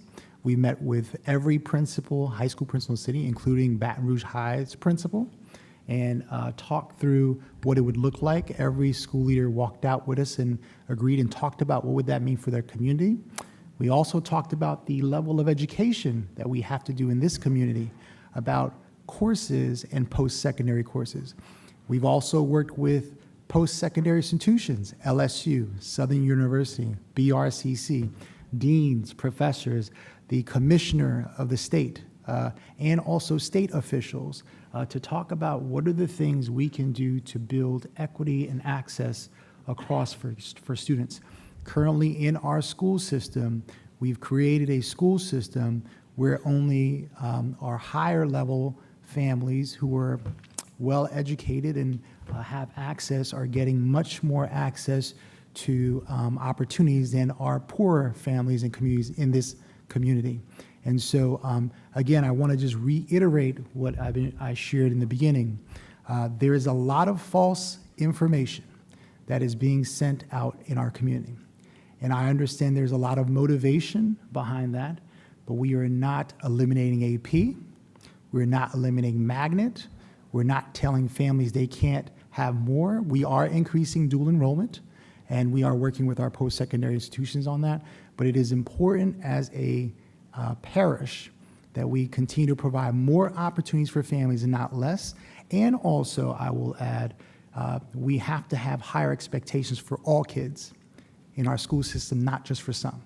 And that has been very apparent to me in these conversations. And I bring that up because I can sit here and finagle and say we're only talking about one issue, but what we're talking about right now is access. And so I just want to make sure that we are clear. Baton Rouge High is not losing AP. There's been never one thing said about Baton Rouge High losing AP. That is false information that has gone through this community, that has caused a stir.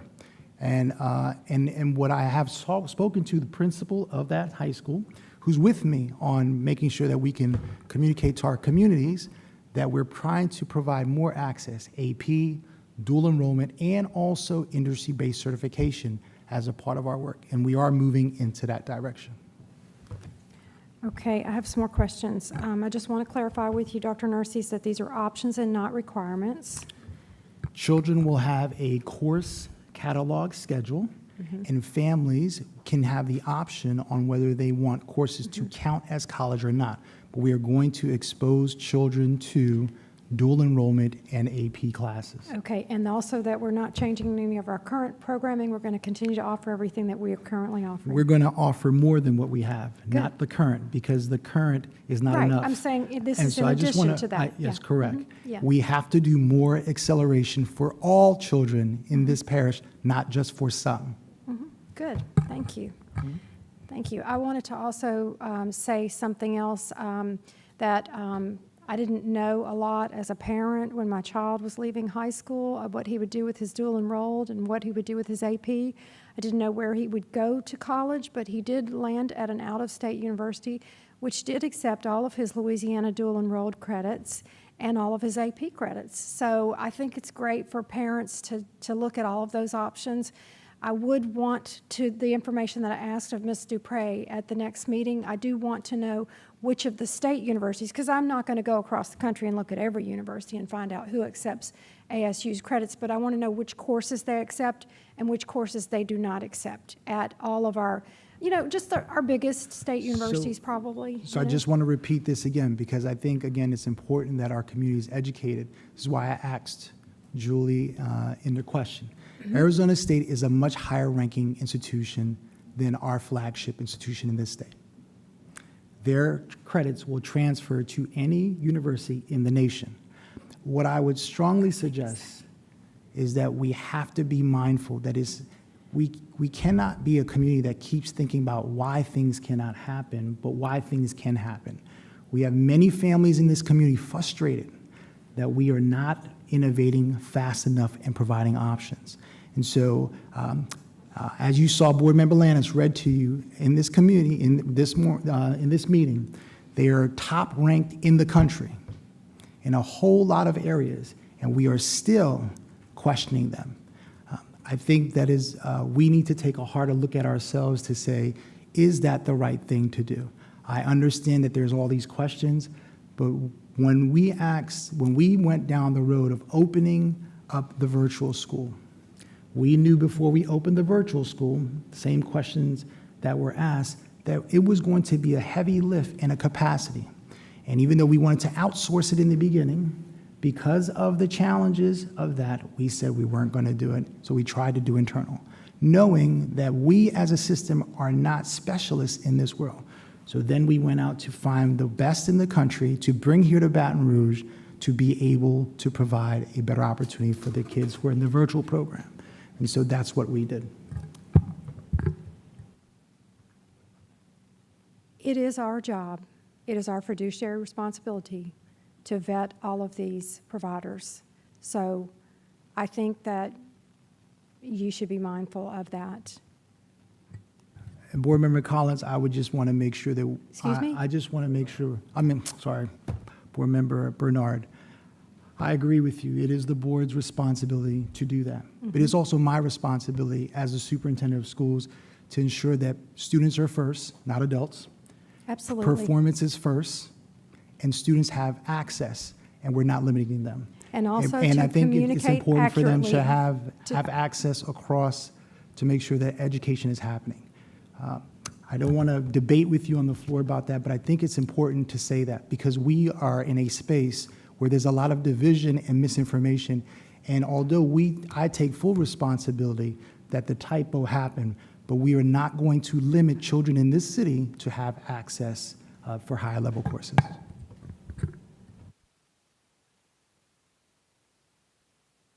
Board Member Dyson. Yes. One thing that I'd like to make sure is when we discuss universities, that we've got to be including Southeastern Louisiana University, because a lot of our students end up going that path. And so I just want everyone, anytime we're talking with universities, please include Southeastern in the mix. If we're asking, if they're accepting certain things and all, we need to be asking Southeastern as well. The other thing is, and I'm trying to stay on this item, which is we're going to have this contract for the virtual or not. But because we started talking a little bit about this whole dual enrollment versus AP, and I even see that I have a flyer on it. We have invested with the NIMSI program to grow our AP, and it's been very successful in the schools that NIMSI participated in. We've, had the governor and his wife come to the schools to see the NIMSI program, and a lot of business leaders and parents. And so we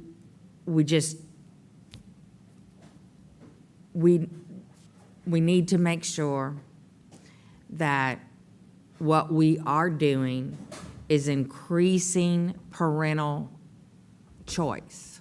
And so if we're doing that, then, you know, at this next discussion, I'll just say that I will want to know, I'll give you some heads up here, that the parent and the student can decide on if they're going to go with this course in AP or if they're going to go with this course in dual enrollment.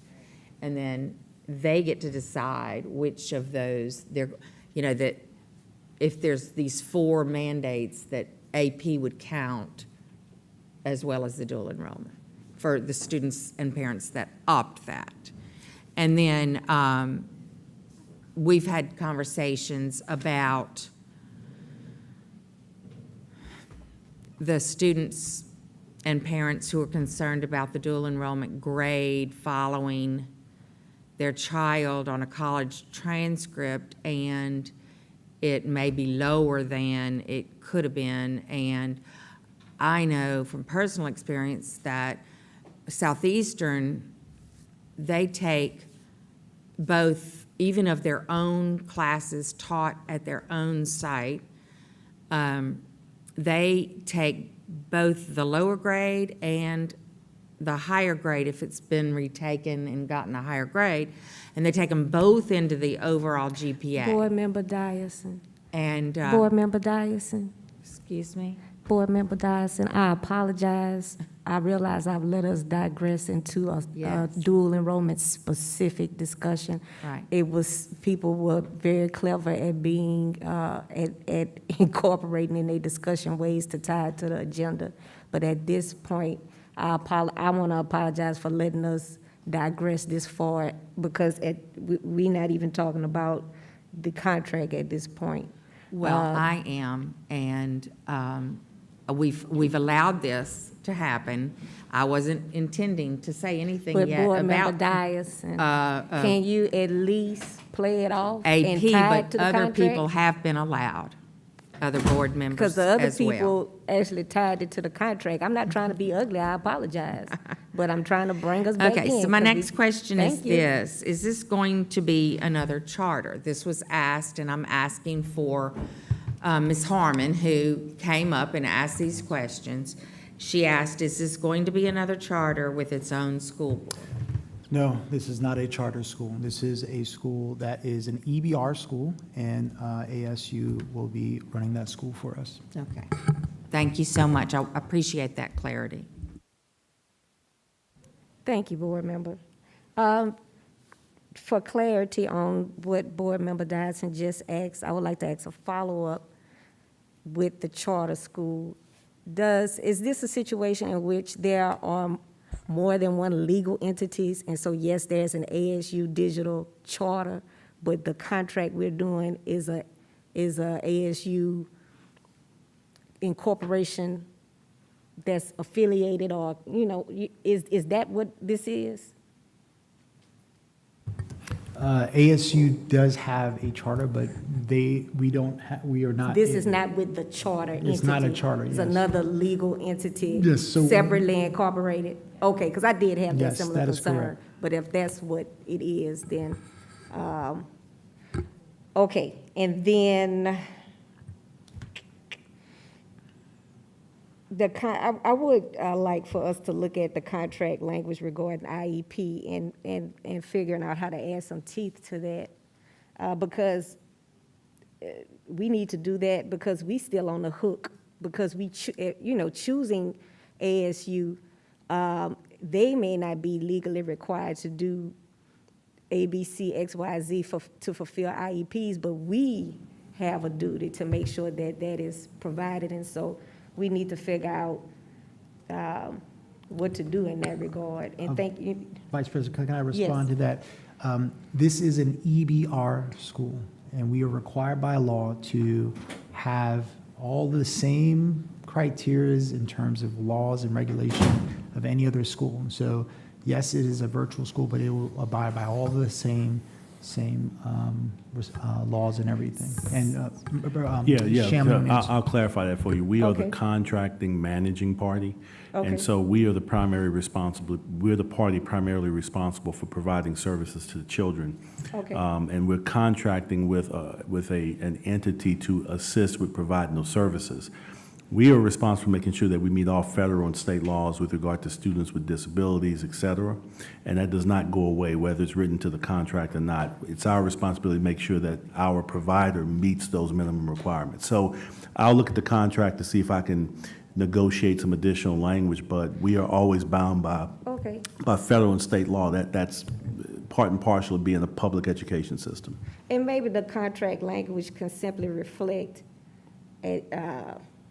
an acknowledgement or something that, okay, there's somebody not falling through the cracks because we did not consider making sure protocol or system or what have you is put in place where ASU is not working with, or we're not necessarily closing the gap between ourselves and ASU. But if I understand correctly, what you're saying is essentially that ASU is providing their standard service, and then the district, knowing that there's an IEP in place, is going to provide IEP services? Well, what I'm saying essentially is that when a party receives federal funding, whether it be a public system or the contractee of a public system, that party is responsible for meeting federal and state laws. So we're going to have to make sure that ASU complies, and that's up to EBR staff to monitor and make sure those things are happening. But we'll look at the language and consider some amendments. I'll work with ASU representatives and we'll negotiate some additional language to make sure that we're comfortable in that space. Okay, thank you. And then my last thing is, I don't know if it's necessarily fair to blame school sites for the confusion over the dual enrollment that caused a lot of tizzy about this particular agenda item. And the reason I say that is because before this agenda item even came up, people sent me screenshots of our website advertising dual enrollment for all ninth graders across the district beginning next school year. And not in the language of optional was not there at that time. I don't want to beat the horse over the head, obviously, but because it created a lot of confusion on this item, and the explanation regarding this item and the confusion over this item was that other people are spreading things. I just want to lift up, I think there's a lot of blame to go around across and not necessarily just to point a finger at different community members. And that's all I got. Board Member Gode. Thank you, sir. Seeing no other board comment, well, we went a good long time on this one. Madam Secretary, please call the vote. Please vote.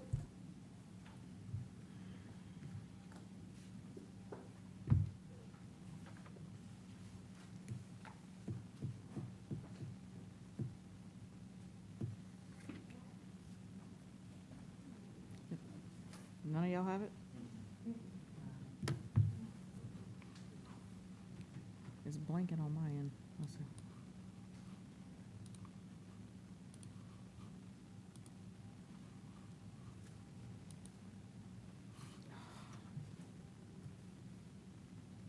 Hold on, it locked me out now.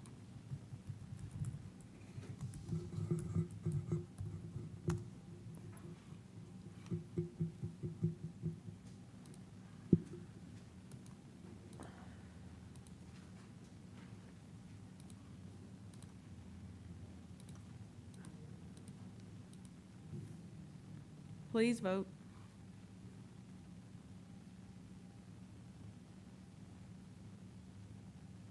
It's up for other people.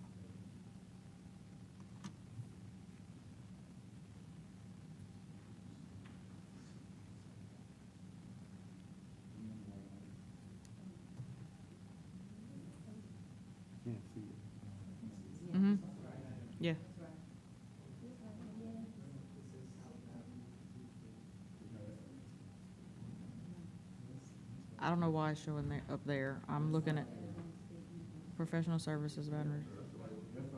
Arizona State, yeah, what's on your computers, right? Yes. Oh, okay. The motion carries.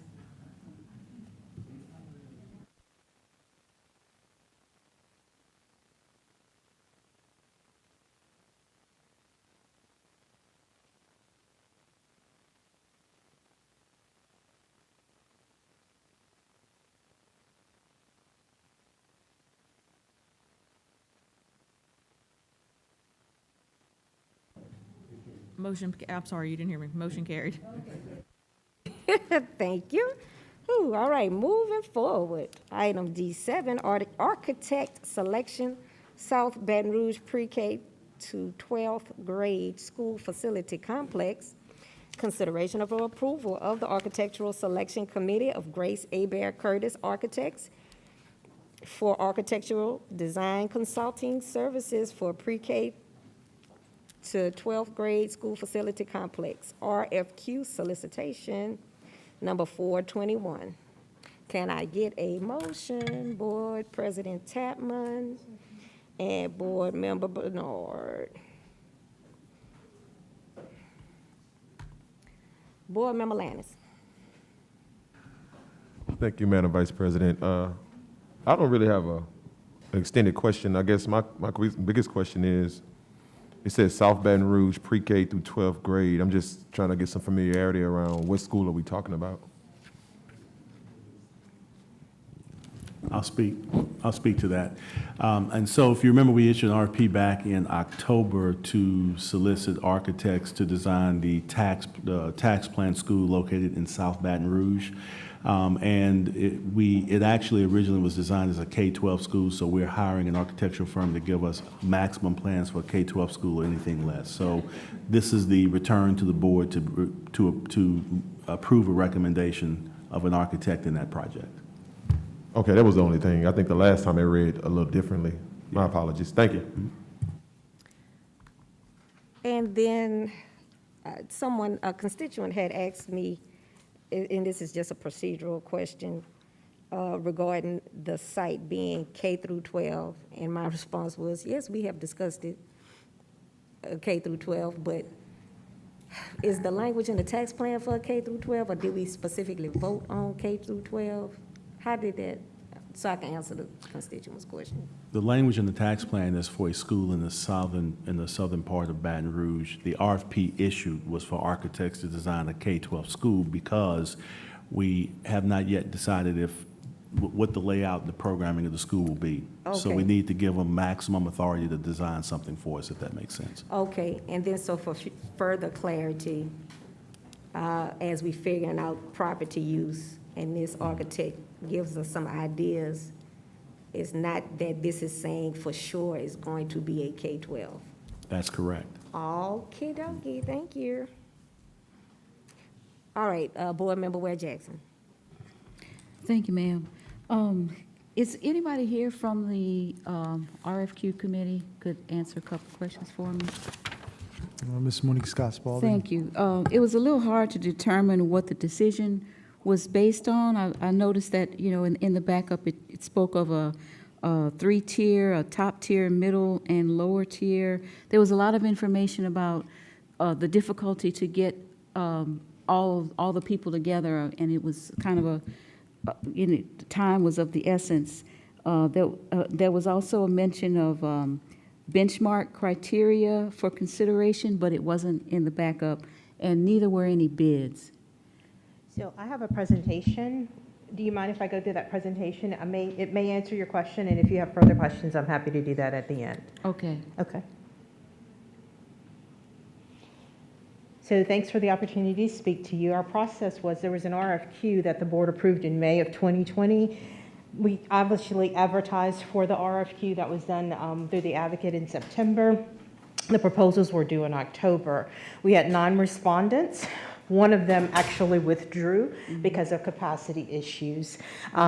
This committee was asked to review the submissions by November, and of course we had the interviews. We interviewed 8 of 9 architects, and the recommendation was Grace Curtis. As we go through the PowerPoint next, this is a list of architects that responded. I will share with you that 3 of them have never done work with EBR schools. There's 4 that's on our indefinite delivery contract, and several of them have done work in the parish, but smaller jobs, not necessarily larger projects. And I will tell you, with Coleman Partners, it was a joint venture partnership with Marcus Williams architectural firm, who is formerly a CSRS Tillage employee. Next slide.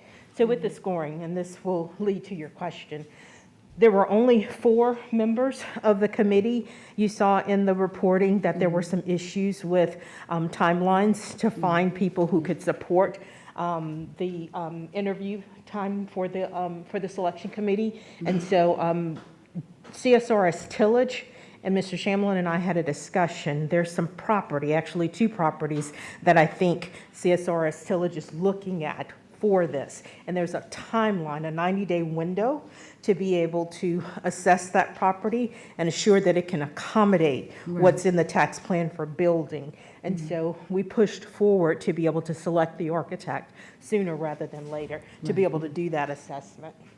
Regarding the tiers, everyone was asked to review not only the written submissions, but also the interview process. As far as the RFQ, we can only make a decision or a rating only on the interview process, the in-person presentations. And so everyone was asked to select a top-tier candidate, a middle-tier candidate, and a lower-tier candidate. Do you need further clarification of what? Well, there wasn't anything in the backup around bids or, what the benchmark criteria. It mentioned that everybody passed, we interviewed them to make sure that they qualified based on the benchmark criteria for consideration, but I don't know what that was. It wasn't in the, it wasn't in the backup, and no bids were in the backup. I'm just looking at the consistency of what we're doing when we do the RFQs. We just went through one, it had bids in it, it had what the criteria was, and this one didn't.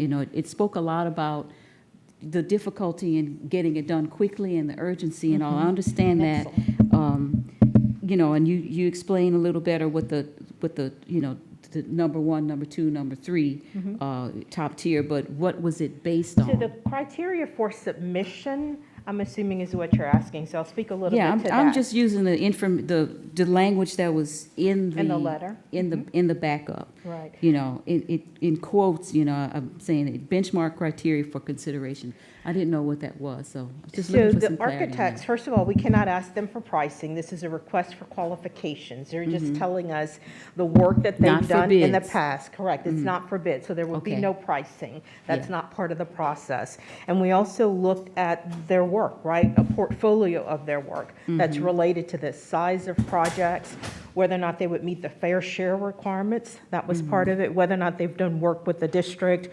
the design of that work, the amount of that work, whether or not they've worked with other districts. We did have the selection committee focus, and for the PowerPoint here, obviously you can read that, but one of the main concerns was making sure that we can look at 21st century learning models and design elements that related to not only our programming and the new programming for the school, but also to reduce maintenance and design build costs. I know several of you were in Miami-Dade and we were looking at different design elements to lower the cost for our projects, but making sure that we can still meet and maintain those projects. The other items that we looked at were related to making sure, like I said, fair share was part of that, and then also making sure that there were energy management designs. When you're looking at building facilities, the roofing systems, the HVAC systems, the window systems, all of that will dictate the cost, along with, obviously, what's happening in the economy as well. And so our questions were related to those. Right. Well, thank you. I appreciate that. I just needed to know the details, and that little piece in there, if it had been included in that backup, it would have answered. It would have answered my questions. Right? Yeah. Okay, I appreciate and that. knowing that we were not looking for bids. We were just looking for qualifications. In the other one, they had in the last RFQ we did, there were bids that were. They did put a number a price tag on what it would cost, and these did not. No, that was Right. not part of the Okay. RFQ. All right. Thank you very much. Look, I'm You're welcome. familiar with them. You know, I have no doubt that, you know, they can do the job. You know, they've done work for us before, but I just wanted to see the background, a little Sure. bit more in the background, so that I could vote on this and be confident in my vote. Okay, I appreciate that, and we'll make All right. sure we include that in Thank the you, future. ma'am. I appreciate it. Thank you. Any other questions? Board Member Howard. So I just wanted to clarify, like just for my own understanding, typically when you put out an RFQ is just like that. The Q stands for questioning qualifications to see what's out there. It gives me pause, and this may be something I just thought I was asking Mr. Shamley, something that we need to consider going forward, because an actual RFP is where you award like a contract of the actual bid. But if a person is just telling you, here's why I'm qualified to do a job, I don't necessarily know how are we making recommendations for an award of this particular proposal. So it may just be something in practice that we need to think through, because in my mind, RFQ is I'm qualified to do this job. Here's why. District, this is what you need to think about as you craft an actual RFP. Then the RFP is I'm responding to, here's why I'm awarding this contract to said bidder. So it gives me a little confusion from a procurement standpoint of like RFQ versus RFP. Because if I was a contractor and I just qualify, I'm out there to see what you guys are looking for, then I'll actually respond to the RFP. So maybe something that and you could maybe clarify the difference in awarding an actual bid from an RFQ as opposed to the RFP. So without going into too much detail, Mr. Howard, because he did ask me this question kind of offline, our policy actually requires an RFQ be issued. And so that's actually written in the policy. I will send the board a link to the policy so you can kind of read it. And then from that criteria and from that recommendation, the board, the appropriate board votes and then makes a selection. So that's actually written in the policy. We can always review policy and process. I know Ms. Ware Jackson's had plenty of questions as well about the process, but I did want to clarify because I looked it up as you asked me the question. It is written into our policy. That'd be an RFQ. I'll share that with you during the course of the meeting. And I'm not sure the practice of EBR, but when you're selecting an architect, we're not allowed to ask them the pricing of the project. There's no programming that's aligned with the project right now. The land hasn't been selected. There are two proposals, but the land hasn't been selected. So there's nothing to price at this point. And just for clarification, and maybe Mr. Tapman, you were working closely with this. I thought that in a previous board member that we already had selected the land. We just were trying to figure out did we not select a property? Yeah, or am I confused? Yeah, I'll speak to that. We did select a piece of property. We do have a purchase agreement on it. We are in due diligence right now, reviewing the property. There is the next item on the agenda. There was some money left in that budget. If the piece of property we have right now, it would be pretty compact to put the entire school footprint there. So we had a little bit of money left, and we're working right now with some other interested parties. And it was another piece of property that was shown to us in the initial conversation. And so we'll get into that in the next one. But we may not be able to get it, but if we could, it would be good for the district. It's a little tricky, but we do have one piece of land under purchase agreement, under due diligence, and then there's another piece out there that if we can work the right deal, we'll come back to the board to get approval on that, and that's the next item. So it's just that when we bought the property, there were a number of things relative to the contour, relative to the site, relative to doing environmental testing and things of that sort on it that we have to do before we actually close the purchase, because it would go to the expense if we had like a Superfund site or what have you, you know. But yes, sir, we are getting close. Thank you. Seeing no further requests to speak from the board, any public comment? Thank you.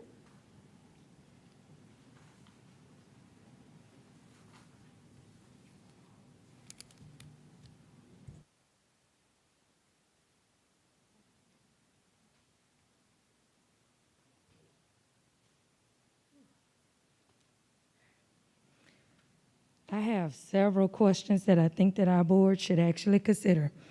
Number one, we have it listed on the agenda as South Baton Rouge pre-K through 12. But my memory serves me correct. The name is supposed to be South Baton Rouge, but they're supposed to be just replacing Buchanan and University Terrace, because those two schools had merged, and that was the name that we had picked for those two schools merging together. Wrong property. Wrong property? Yes, ma'am. So we're gonna have two schools named South Baton Rouge? No, that's just a placeholder name. Wait a minute, let me reclaim my time. Stop my clock now, people. Hold Yes, up. let her. Stop my clock, Miss April. Miss Dawn was speaking, so stop my clock. Go ahead, Miss Dawn. What you were saying? All I was saying is that that's a placeholder name. No vote has been taken on the official name of the school. Okay, so when did we approve another school that's gonna be pre-K through 12? It's part of okay, and you missed one of the first questions, I as part of did. the discussion.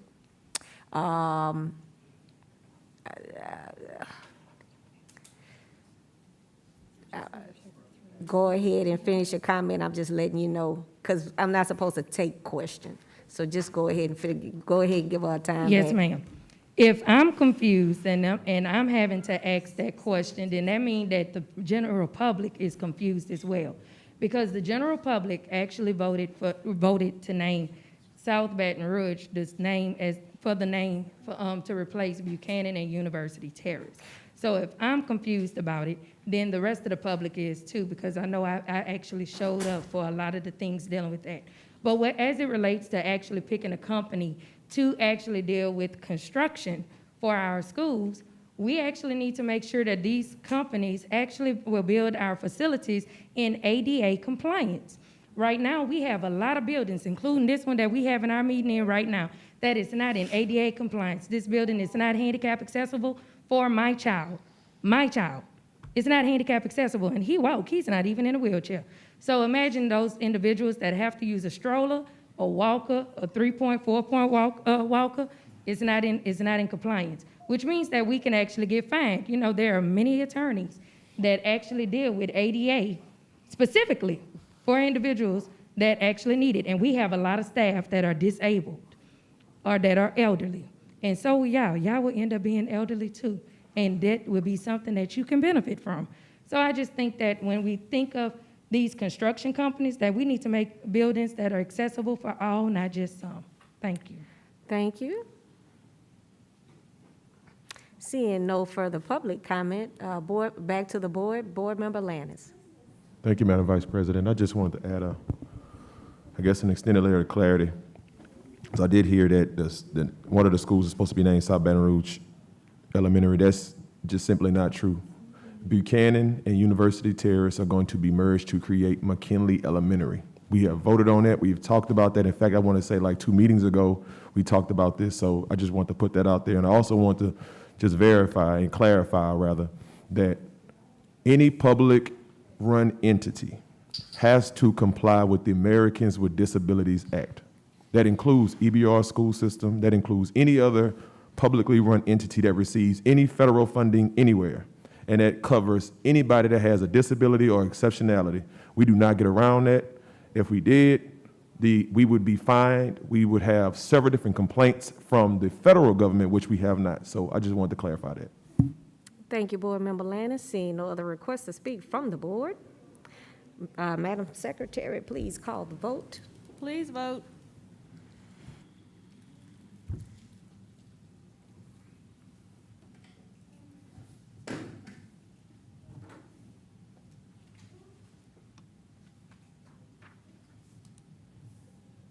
The motion carries. Moving forward with item D8, Memorandum of Understanding, BREC. Recommended action, consideration of a request authorizing the board president and the general counsel to negotiate and execute an MOU with BREC to facilitate a joint endeavor related to the development of tax plan projects, subject to final approval of any project by the board. Can I get a motion? Yes. Dyson, and is that Ms. Bernard? Board Member Bernard is the second. All righty. And I don't see any requests to speak from the board. Any public comment?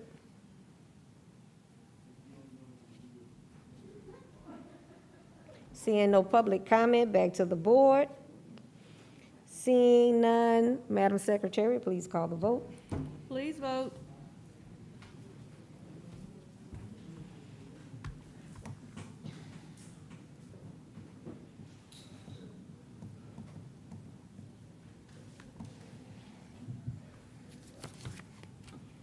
The motion carries. Okay, next meeting dates and announcement. Regular board meeting to be held on I'm sorry. Okay, I see the correction. So the December 16th will be at, okay. Regular board meeting to be held on December 16th, 2021 at 5:00 p.m. will no longer be held conveniently 5 minutes away from my home. We'll be back at our regular board meeting space at 1050 South Foster Drive. And then the Committee of the Whole meeting to be held on January 13th, 2022 at 5 p.m. Again, will be at the Central Office Boardroom located at 1050 South Foster Drive. And can I get, all right.